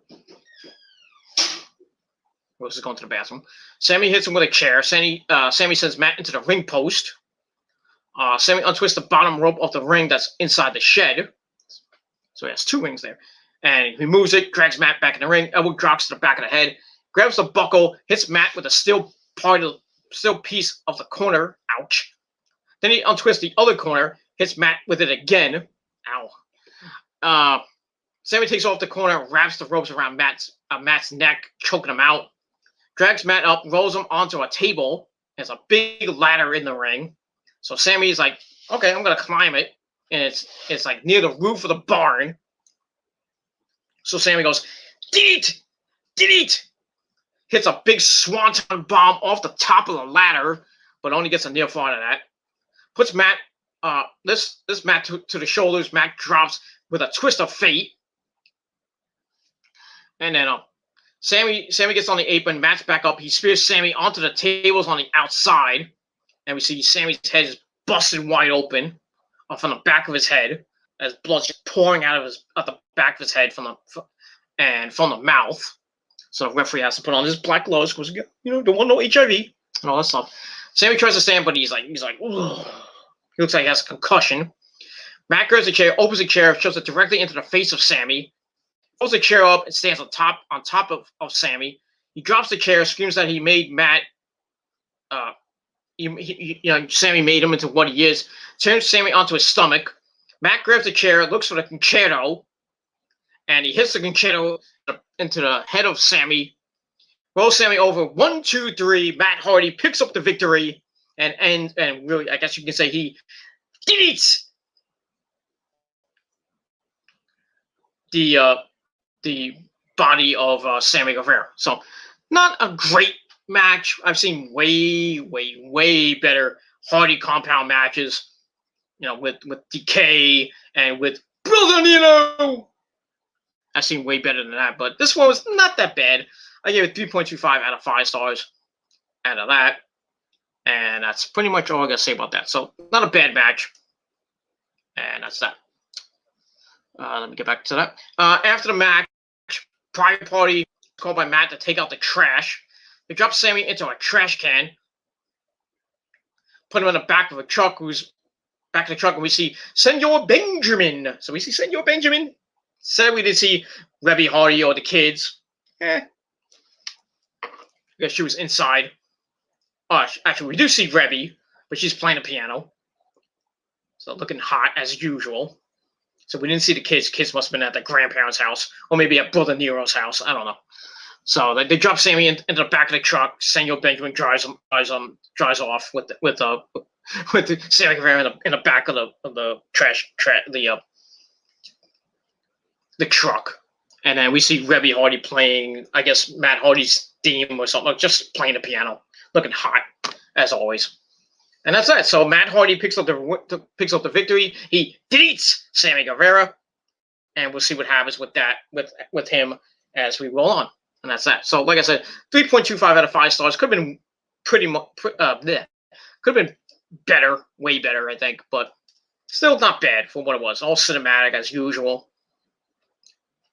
But that's that. And we move on. That's that. All right, then we got a video package of Lance Archer smashing somebody against a wall. Probably some jobber. While Jake Roberts singing about nothing to do. He's like, nothing to do. And Archer's like, I'm tired of training. They had 4. They had 4, now have none. I don't know what that means. Jake starts getting serious. He has to feed this son of a bitch. And he doesn't want food. He wants people. And he says AEW's got to do something about it. They put him in a bad spot. And he still continues to say that someone needs to feed Archer. So Lance Archer is hungry. So he tells us, Lance Archer tells us to weep and moan, roll in the dust. The time of slaughter is coming. He says you can be elite, can be in a family, and he's coming for everyone because everybody dies. That's that. So nice hype video for Lance Archer. I have no idea what they're gonna do with him. I mean, he already lost to freaking Moxley, so I don't know if they're gonna relive that again. Then again, he could go for the TNT title, which I thought you should have had months ago. Win that, hold on to it for a while, which I think he might. So they could go. They could go with that, and we'll see what happens with that. And we'll move on. So I gave that 2.5 out of 5 stars. All right, then we go to match number 7. MJF with Wardlow at ringside taking on Le Champion, Chris Jericho, who came out with the light bright jacket. I was like, yes! And then, it's MJF. I thought it was Jericho, but it's MJF mocking Jericho. So it's more lit up. It's like more light bright things. So that's that. So the match was good, not great, but and kind of predictable finish. Not that you wanted, but it is what it is. So MJF's like, he offers his hand as a handshake. Joe's like, get that crap out of here. Hits a knee to MJF, dropping him. Then it hits a back suplex. And he's like, come on, baby! Gets a near fall out of that. Then he hits some chops. Puts MJF in the corner. MJF comes out with a big clothesline. Grabs Jericho by the nose. I got your nose. MJF hits a headbutt. Right hand to the head. Then starts to work on Jericho. Sends him to the outside. Hits the ropes. Pretends to go for a suicide dive. He's like, yeah, fuck you. Jericho pulls him to the outside, whips him to the barricade, grabs MJF, lifts him for a body slam. Then he grabs the camera and starts filming him on the ground, which I thought was hilarious. He's like, fuck you, waving goodbye. Then he sends MJF to the apron, rolls in the ring, comes back out as break the count. Jericho sends MJF into the ring post, goes for the Judas effect, but MJF ducks Jericho to the post. Ow! Then MJF sends Jericho into the ring post again, this time shoulder first. Sends him in the ring. He follows in. Sends Jericho into the corner, shoulder first. So working on that shoulder. Jericho comes back with a right hand and then another one to the face. MJF stops that momentum with a knee strike. Does some rope work and a back body drop from Jericho. Sends MJF over the top to the outside. Tries for a springboard clothesline, but MJF grabs his arm and drops him on the top rope. Goes back in, covers for a 1 count. He steps on the hand of Jericho, Then he bites at the fingers. A lot of people biting, and Johnny hungry, Lance Archer's hungry, Dax. I think it was Dax Waller. I think Dax Waller was hungry now. Freaking MJF's hungry. Everybody's fucking hungry. Like, don't they feed these people? I mean, where was catering tonight? And what, Titus O'Neil? Trying to get some recipes from Titus? I don't know. Fucking just weird. Anyway, where was I? I lost my spot. Okay. So MJF steps on the hand of Jericho, starts biting his fingers.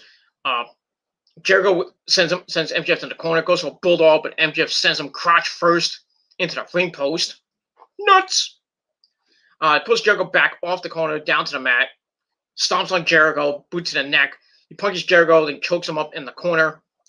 Just starts beating the crap out of Jericho, and Obi Edwards had to stop all this. Jericho with the old Roddy Piper eye poke. And then he goes to work, sends up the ropes, gets reversed. Jericho with a shoulder tackle, then another one. Goes for a third, but MJF sends him to the apron.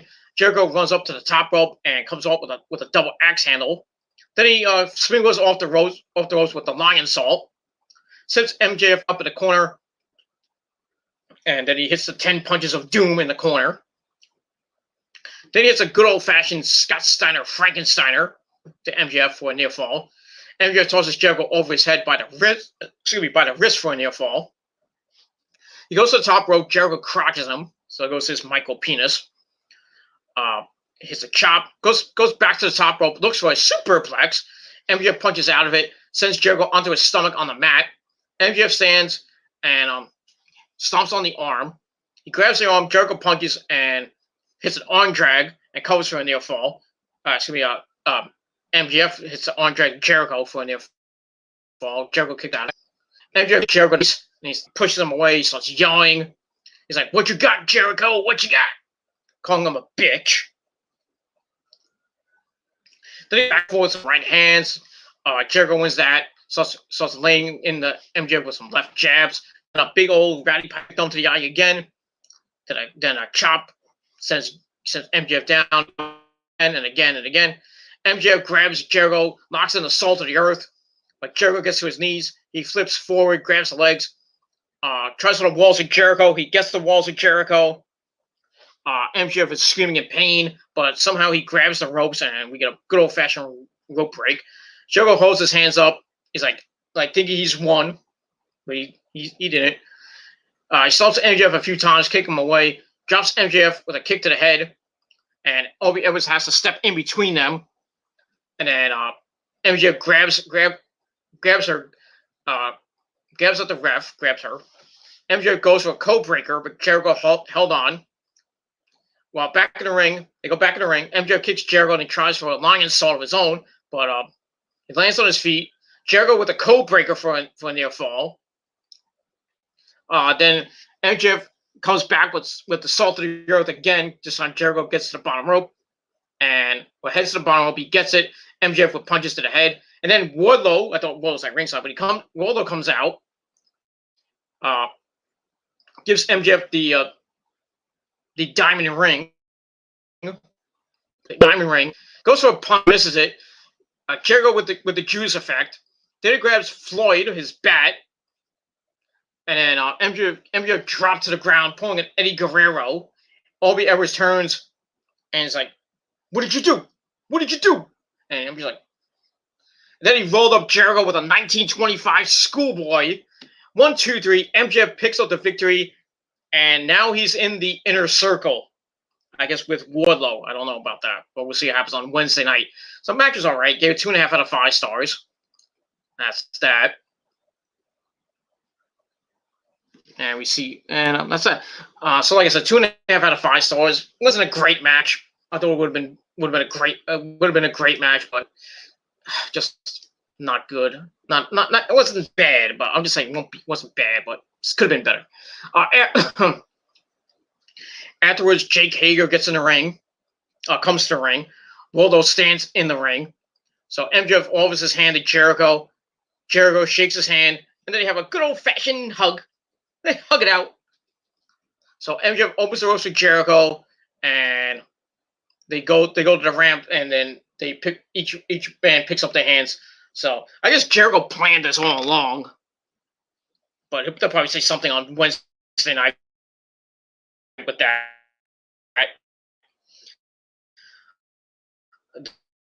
That Jericho was planning this from the beginning. MJF, but they'll probably do something with Wardlow's like, you're not invited. Then Wardlow go on his monster face run. Probably go after him. But we'll see what happens with this whole situation on Wednesday night. I don't think, I think I said this before. It says on my AEW review, which you can watch after this video. I think what's going to happen is MJF will be in the inner circle. They'll have some tag matches with Jericho. They'll try to get along. Sammy Guevara and Santana Ortiz and Hager won't like it, but they have to learn to live with it, like Ric Flair said. And then, MJF will be so obsessed with power that he'll probably kick Jericho out, or maybe the entire team is like, we're fed up with Jericho, so they'll kick Jericho out. So MJF will be the new leader of the inner circle, and then probably have another match. I think Jericho just start slowly going away. And then so the inner circle will be led by MJF. And then in due time, MJF will win the AEW World title sometime next year, thanks to the inner circle. And then I think Jericho will somehow get a title shot and probably beat MJF for the title, getting it for the second time, become Le Champion once again. And see what happens about that. But I think MJF getting the belt will probably be at not double nothing. Probably either on a special edition on either at Fyter Fest or Fight for the Fallen. Maybe if that's gonna be on Dynamite, or it's gonna be an actual pay-per-view this year. But we'll see. Or they might hold MJF win at All Out 3 from Hangman Adam Page, I think. But we'll see. But I do see MJF getting the belt next year and taking over the reins from Jericho in the inner circle. I think Jericho will go on his merry way and become a singles wrestler again. But we'll see what happens. And Jericho may get it back probably at Full Gear next year. And they're probably somewhere Jericho chasing for the belt, and he's like, if I can't beat you, MJF, I'm not going to wrestle again. Or I'm going to retire. Which we'll see what happens with that. They could do that. I'm just floating ideas out, but it could happen. You never know. And if they do use my idea, big ups to me. But I don't know. We'll see what happens. All right, then we go to the back. We see Orange Cassidy's asked about his thoughts. I guess about his match with John Silver, but he doesn't talk as usual. So in comes Kip Sabian, Penelope Ford, and Miro-san. Miro/CJ Pussy. Yeah. Well, Nana, Nana should go to AEW, but they're pushing her. Why? To beat Nia Jax and Shayna. I don't know if she's going to team with somebody and they're going to win the tag team belts, or help maybe Liv Morgan and, I don't know, with Liv Morgan and the new look Ruby Riott. Have you seen it, the way that Ruby Riott looks? She's kind of like, she's a looker, but yeah. So they might give it to. I think she's gonna help Dana Brooke and I'm gonna say Mandy Leon, Mandy Rose win the tag team titles, and then they'll probably do something with Lana, getting the better of Nia Jax, putting Nia Jax through a table, which will probably be the best thing to happen to her. After getting put through the tables the last 8 weeks, or 8 out of the last 9 weeks. Oof. Her back has to be broken. Jesus Christ. And I'm not saying that in a sexual, but it is what it is.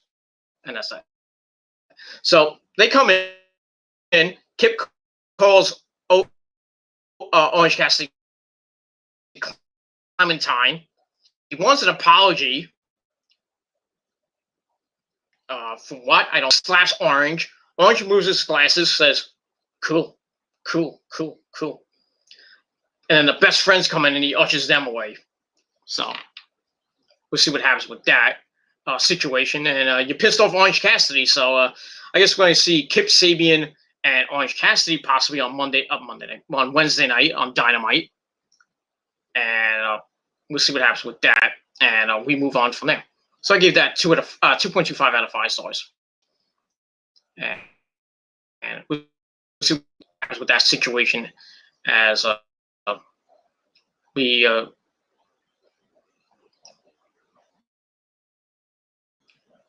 that's that. And we move on. All right, let's see my time. I'm about to go about 2 hours with this one.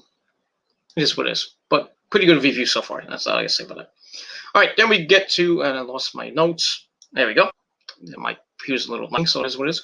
Then we get to the main event, the EW World Heavyweight Title match, an I Quit match between Eddie Kingston, the King, and the champion, Jon Moxley. This was barbaric. Fucking insane match between these guys. Blood, lots of blood, but I thought it would have been more violent. I mean, they had their moments with tacks and barbed wire. Not as hardcore as Moxley, Kenny Omega way back at I think it was All Out or Full Gear. I think it was not full. Either Full Gear. I think it was Full Gear. I think it was Full Gear, pretty much from last year. So not as violent. Could have been really violent, but that's that. So not a bad match. It's also with Moxley out the gate with punches over and over again. Eddie with a chop to get some revenge. Moxley comes back with a chop. Eddie comes back with a chop to go back and forth with some chops. Moxley shoots the legs. Eddie bites at Moxley's ear. This Mike Tyson. John gets up, wraps Eddie across the ropes. He hops. Eddie walks away from it. Chops Moxley. Eddie no-sells a chop again, so Moxley hit a forearm. So they go back and forth, slapping the crap out of each other. Eddie's over with a flurry of rights and lefts, and a kick to the leg, and some right hands and stuff. He locks Moxley up, hits a belly to belly. He gets up, dives with hits a suicide dive. He grabs a chair, tosses it into Eddie Kingston's face. Then sends Kingston into the barricade. Then he grabs the fingers and does his best Marty Scurll impersonation. Breaks the fingers. Pete Dunne as well does that. So he kind of broke the fingers. Ouch. Sickening. Then he twists the fingers trying to break it. Break it again. Then he has a suplex under the cement. Ow. Tries for the Bulldog submission that he now uses, but Eddie escaped. They get up. They saunter over to the barricade. Eddie with a kick sends John into the barricade, but Moxley tries to stop it and barely hits it with his leg. Eddie Kingston with a chop. Then he grabs Moxley in a side headlock, sends John into the ring post. He lifts the apron, grabs a chair, tosses it into the ring. Then he sends another chair into the ring. Eddie gets in the ring, and we see Moxley blow the head. I don't know how that happened, but maybe he got hit with the chair. I don't know. So we see the first taste of blood. He has a barbed wire bat, hits Eddie in the stomach. Ow! Then in the head, and then in the stomach. Moxley's just gushing blood. It was just fucking sick. Crimson Mask. He chokes Eddie with a barbed wire bat, and scrapes at the forehead of Eddie. Eddie's busted wide open, gushing blood, just disgusting. John pulls a bat into the forehead of Eddie. He swings the bat. Eddie moves to the side, hits a side toe suplex. Then another one. Then he starts working on the head of Moxley, busting him further wide open. Then a good old finger to the eye from John Moxley. Good old Roddy Piper. Then hits a right hand. Eddie comes back with a chop. And then he hits a knee to the chest. Chokes John. Grabs the barbed wire bat, lays it on the mat. He grabs Moxley, slams him onto the bat. But John barely even hit the mat. Hit the bat. He just hit the. He hit the mat. Eddie's on his knees. His mouth's just full of blood. Ugh. Nasty. Eddie grabs the chair, smacks John across the back. Then he throws it into his face, busting him further wide open. He grabs the bat. Then he takes the barbed wire off the bat, screaming like a banshee. Then he puts it around his fist. Then he starts punching at the head of Moxley. Oh my God, the blood just coming out of Moxley's fucking head over and over and over again. Then he starts like raking it across his face, and he's laughing. And I was like, oh my God, this was getting sick. Then he has a spinning back fist with the barbed wire. Goes for a cover, but Moxley just got up. He locks in the submission. And then John comes back, bites Eddie. So he's hungry. I mean, where was catering? Good Lord. Then Moxley sends into the corner. Eddie grabs a chair. Opens it up. Say that. Grabs the other chair. And like facing each other. And Eddie's smiling. Tells John he's going to drop his throat onto the chair. Looks for a suplex. John switched. And then he hits the suplex on the chair. But Eddie gets up, hits a clothesline, goes back to the outside, grabs a bag from under the ring. And you know, when there's a bag under the ring, you know what that means. Gets back in the ring, dumps the thumbtacks onto the mat in the corner. Turns toward Moxley, looking for the end. Tries for a right, and Eddie hits a German suplex. Then a Saito suplex. None of this on the tacks, by the way. Then he hits a big clothesline. Then he gets up, he's screaming like a banshee. Grabs Eddie over near the tacks. Calls for the paradigm shit, but Eddie reverses Moxley onto the tacks. Ow! Eddie rolls to the outside. Heads to the table, tops over. Grabs a bottle of rubbing alcohol. Oh my God, it's going really far. CCW like almost. Spits the leg, steps on Moxley's penis. Oh my God. Oh, it gets worse. It's getting worse almost. It gets worse. John comes back with a chop. Eddie grabs the bottle of rubbing alcohol, pulls the opening just to prove it's actual rubbing alcohol. Pours it all over the back of Moxley. John's like, ah, shit. You know, and you thought pouring salt onto a bad wound would hurt.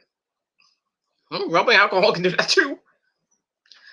Then he grabs at the barbed wire that he wrapped around it, that he took off, and put around his wrist. Puts it, and he locks in the bulldog choke with the barbed wire. Moxley gets up, turns around, locks in a 1925 sleeper on Eddie. Turns Eddie around, hits a power driver. Then he locks in a bulldog choke. Then he hits a double underhook suplex. Goes over to the barbed wire, wraps around his own forearm, and Eddie's like, fuck you, John! Fuck you, try to end me now! And then John's like, okay. He takes the barbed wire, knocks in the bulldog choke around the mouth. Eddie's busted right from the mouth. John's like, you're done. Say I quit. Say I quit. Say I quit, Eddie. And Eddie's like, I quit. So that ends the match. Not so sadistic, bloody. I was thankful it was mega blood. Well, it was very bloody, thankfully. Not as hardcore as Kenny Omega and Moxley at Full Gear last year. But still, fucking sadistic, sickening at times. But still, not a bad match. I gave it 3.25 out of 5 stars. So Moxley retains the title, and now he will go on to face Mr. Kenny Omega whenever that match happens for the AEW title. That's Moxley's next challenger. So we'll get that. Match lasts about 19 minutes, almost 20 minutes. Not bad to end the show. And the show went 3 hours and 45 minutes. So ended right before midnight, thankfully. Didn't go over like freaking All Out did when past midnight. Though it was never going to end. So we get that. So like I said, 3.25 out of 5 stars for that. Sick match. Could have been better. Could have been more sadistic, but we'll see what happens. That's that. So afterwards, Moxley gets on the mic, yells that this is what a champion's made of. So we see Eddie Kingston stirring on the floor, holding his neck, selling the move. So John goes over to him, lifts Eddie up by the head, tries to help him up, but Eddie's like, "Fuck you, get out of here! I don't want to talk to you." He backs up in the corner, then leaves the ring, not trying to take, he's like, I don't want your hugs, I don't want your kisses, I don't want any of that. I'm pissed off. Leave me alone. Get out of here. So he leaves. Then out comes the number 1 contender, Kenny Omega. Comes to the ring. He picks up a tack, looks at it, then he looks at Moxley. He's like, I'm ready. And that's that. So, we might get Moxley. And like I said, we're going to get Moxley Omega 2. I don't know if it's going to be another hardcore match. But knowing these two fucking sick bastards do it again, and it could be worse than what All Out was. Even more sadistic than All Out was. And that's that. So, fucking sick fucking shit. So we'll see what happens with that. A lot of people saying they should build this match till Revolution in February. I don't know if they're gonna do that, because if they do that and Kenny wins, he's gonna be a 2-month champ, like a month and a half champ, and then loses to Adam Page. I don't know if Kenny wants that to be a transitional champ. I think he'll want to hold the belt for a long time. So I don't know what'll come of that, but I think it's going to happen on a special edition of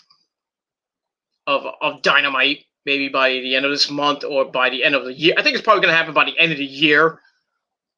I would say probably around Christmas, or maybe the day before New Year's Eve. Probably do like a live Dynamite at the end of the year.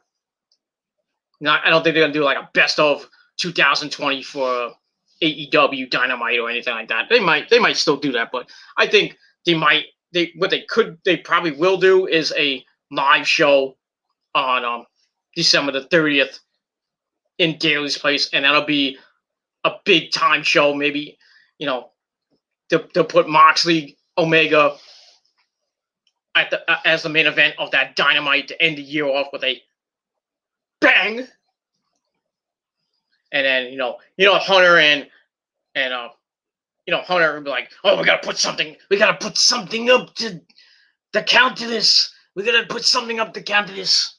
So they'll probably do something at the end of the year to counter that.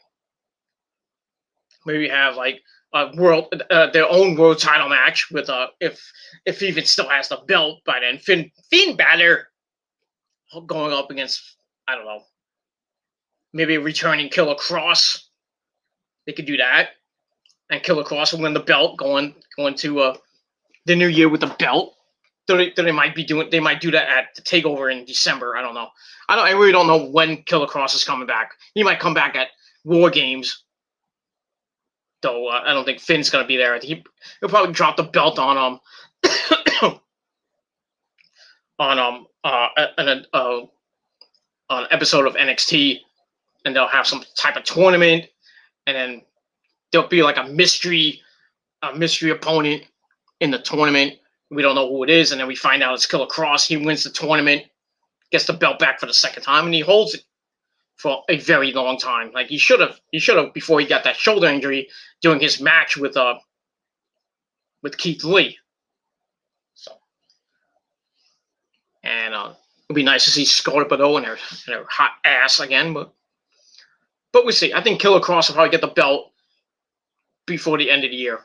He'll get it back for the end of the year. If not, probably at I don't know if they're gonna. It's gonna. I don't think they're doing a takeover during Royal Rumble weekend. I don't think they are. So probably the next takeover after that will be in February. Takeover 34. That's when I think they could give it back. They could give it back to Killer Cross, and he holds it into Takeover 35, which will be WrestleMania weekend. If they even do that during WrestleMania weekend, I don't know. Because we don't know if WrestleMania is going to be 2 nights next year again in Tampa. So they could do NXT TakeOver Tampa Bay. They could. I don't know if they are, but we'll see. And then we'll see. I think, like I said, I think Killer Cross will get the belt back either at the end of this year or early next year. And like I said, if Finn Balor holds the title or he has to drop the title and then we have a stupid tournament, hopefully Adam Cole Baby will be in that tournament. He should win the damn tournament and then lose the Killer Cross, but the way it should have been, but Keith Lee had to ruin that. But it is what it is, and that's that. All right, everybody, that's it for my review. Thank you all for watching. Great pay-per-view tonight from AEW. Full Gear was, I think, their best pay-per-view of the year. Really great matches. Just from top to bottom. Mwah, loved it.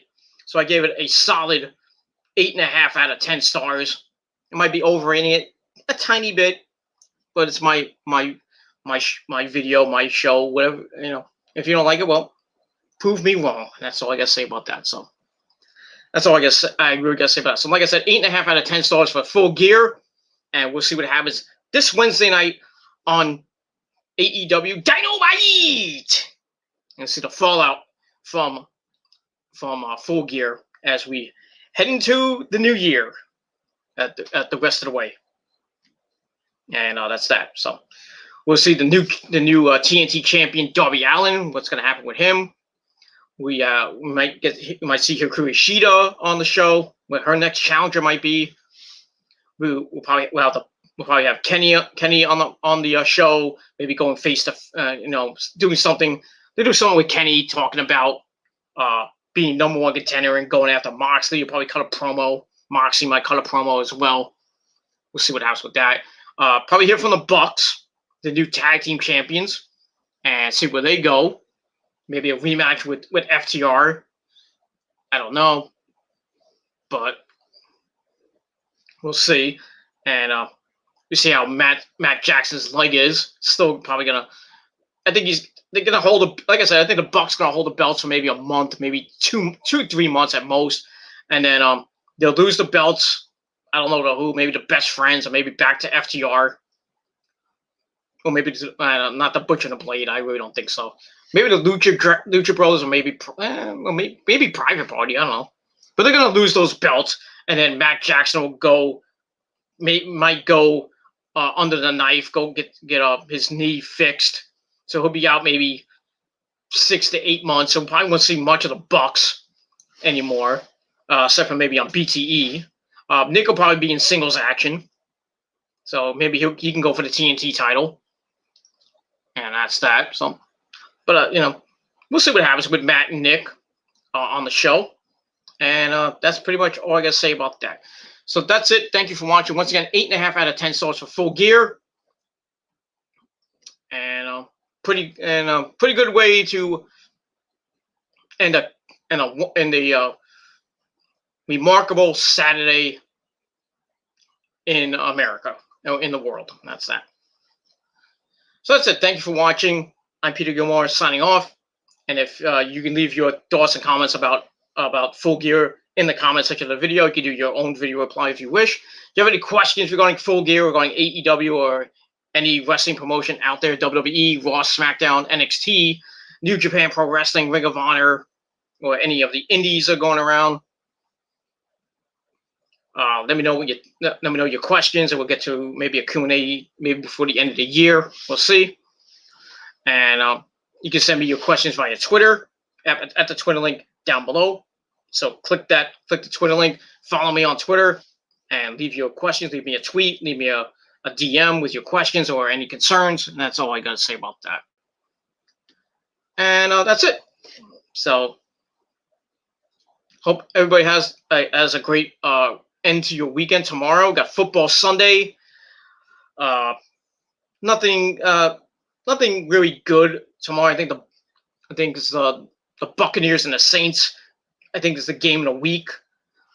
Tomorrow, for all you people that are in the New Jersey, New York area, you'll get the Giants and the Washington football team in Washington on Fox at 1 p.m. Did the Jets play this week? Well, they played Monday night, so they're off. I think they're off this week. I think. I don't have. Actually, let me see. Let me grab my trusty phone. My trusty phone. Oh, got the Niner app. So let me quickly check the games tomorrow. Let's see here.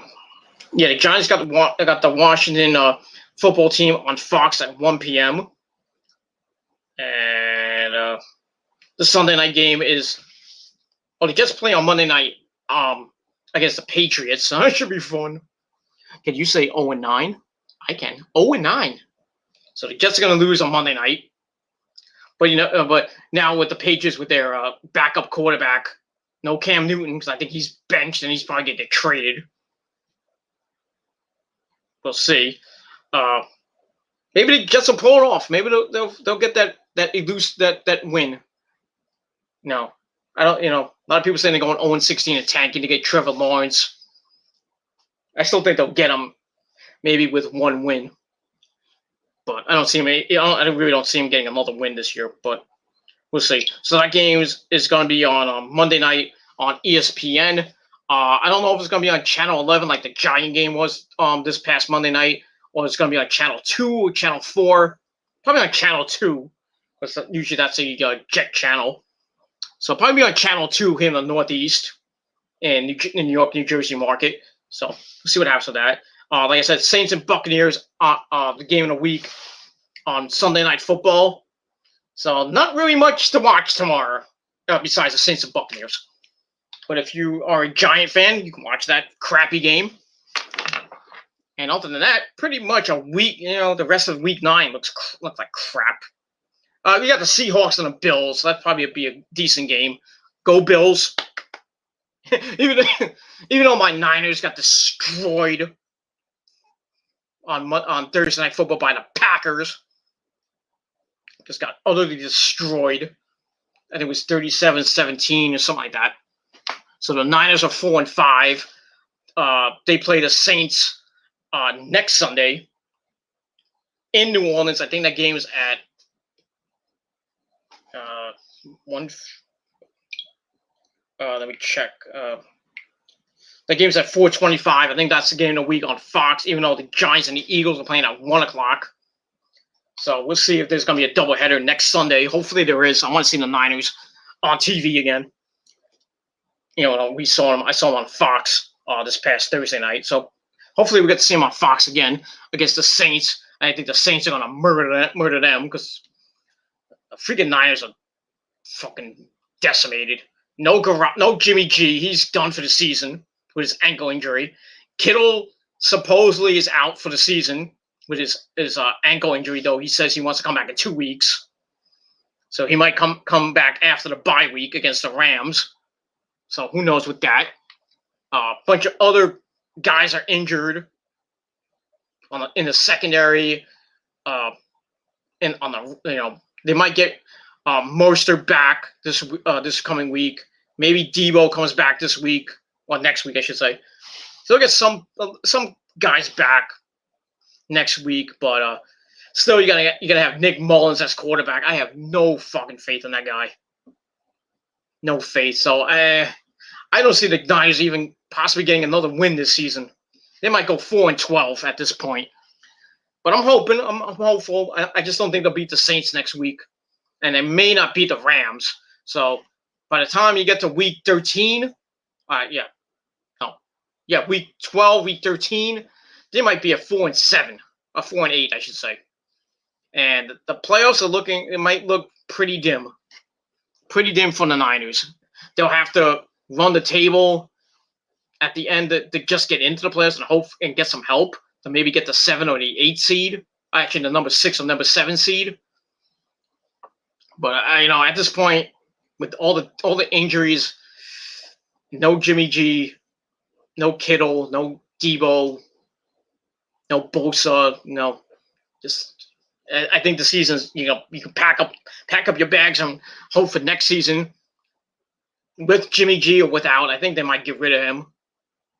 Lots of 49ers fans want him out. So they might get rid of him and then get somebody in the draft. I don't know who. Maybe that guy from BYU they're talking about. So who knows with that. But yeah, the Niners look done. And there's not even Thanksgiving yet, so you can't stick a fork in them yet. But they could shock the world maybe with Mullins as quarterback. He almost made a great comeback against the Seahawks, even though it was way too late. They lost by 10. Then they lost by, I think, 20 this past Thursday to the Packers. They'll probably lose by 30 against the Saints. It's just going to be the next. What they 4-5 now. So that's 9 games. So the next 6-7 games is going to be interesting to see where they end up. I'm thinking they might go 7-9, possible 8-8 at this point, but you never know. So they may or may not make the playoffs. It'll suck. At least we won't see the Giants or the Jets this season. So my prediction of the Niners-Ravens is not going to happen. We'll get that. We'll see what happens. At this rate, I think it's going to be the Chiefs going back to the Super Bowl and probably facing Brady and the Chiefs. I think the Buccaneers might win the NFC. They'll definitely win the NFC South.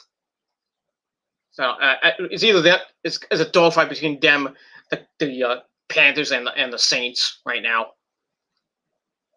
So I think they'll be either. Well, the Buccaneers are definitely probably going to the playoffs. They might do some damage, and they could make the Super Bowl, face Mahomes and the Chiefs. I think that'll be a great game, and we'll see.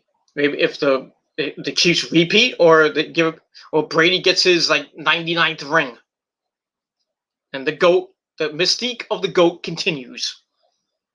And we'll see. But we'll see what happens between now and February. Because lots of things could happen. Anything can happen in the NFL. But in the league where they play, we'll pay. And that's that. So we'll see what happens on over the next 8 weeks of the NFL season. We're getting near the nitty-gritty. Basically, we're at the halfway point of the season. And we'll see what happens with that. And we move on. We got the Thanksgiving games coming up in 2 weeks. We got the Ravens and the Steelers. I think the Lions are playing. I think Washington's playing. I think I'm not gonna look it up again. So, but I know the Ravens and Steelers are playing. I think that's the Sunday night game.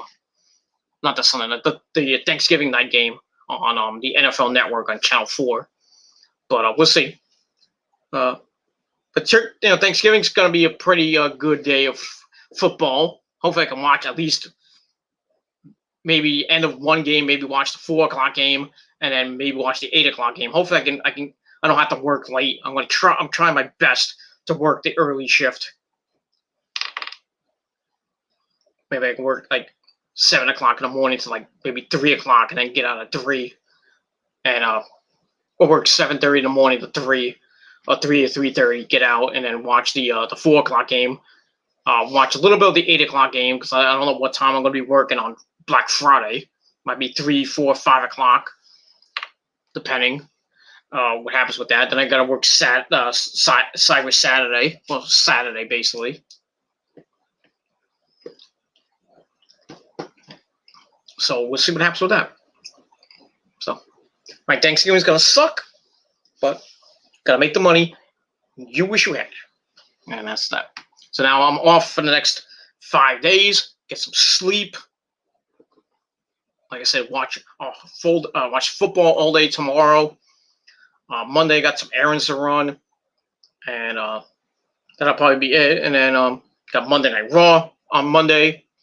We got AEW Dynamite on Wednesday and NXT. Then we got SmackDown on next this Friday night, and I'll be doing my SmackDown and NXT review tomorrow, sometime during the day tomorrow. Probably after during football sometime in the afternoon. I'll do my NXT review first, and then I'll do my SmackDown review probably Sunday night,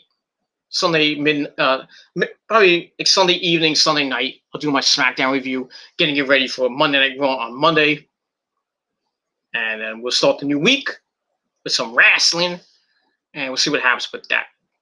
And that's it. All right, everybody, thank you for watching. Get some sleep if you're in the Northeast. If you're in the West Coast, either you're watching Fox News or you're watching CNN, you're watching the more election talk, watching Biden's speech, and having a good old-fashioned party of your own in the streets of Washington, D.C., New York City, Philadelphia, wherever you may be, praising Joe Biden and Kamala Harris. Good for you. You still cheated, but good for you. And that's all I got to say about that. So that's it. Thank you for watching. I'm Peter Gilmore signing off. Have a great rest of your weekend. I'll be back tomorrow with my SmackDown and NXT review. But for now, I'm saying goodbye, so long, farewell. And if you're not down with that, well, that's too bad for you. And I got 3 words for you. Fuck you, man. That's all I got to say about that. So, thank you for watching. I'm Peter Gilmore, signing off. Peace, bitches.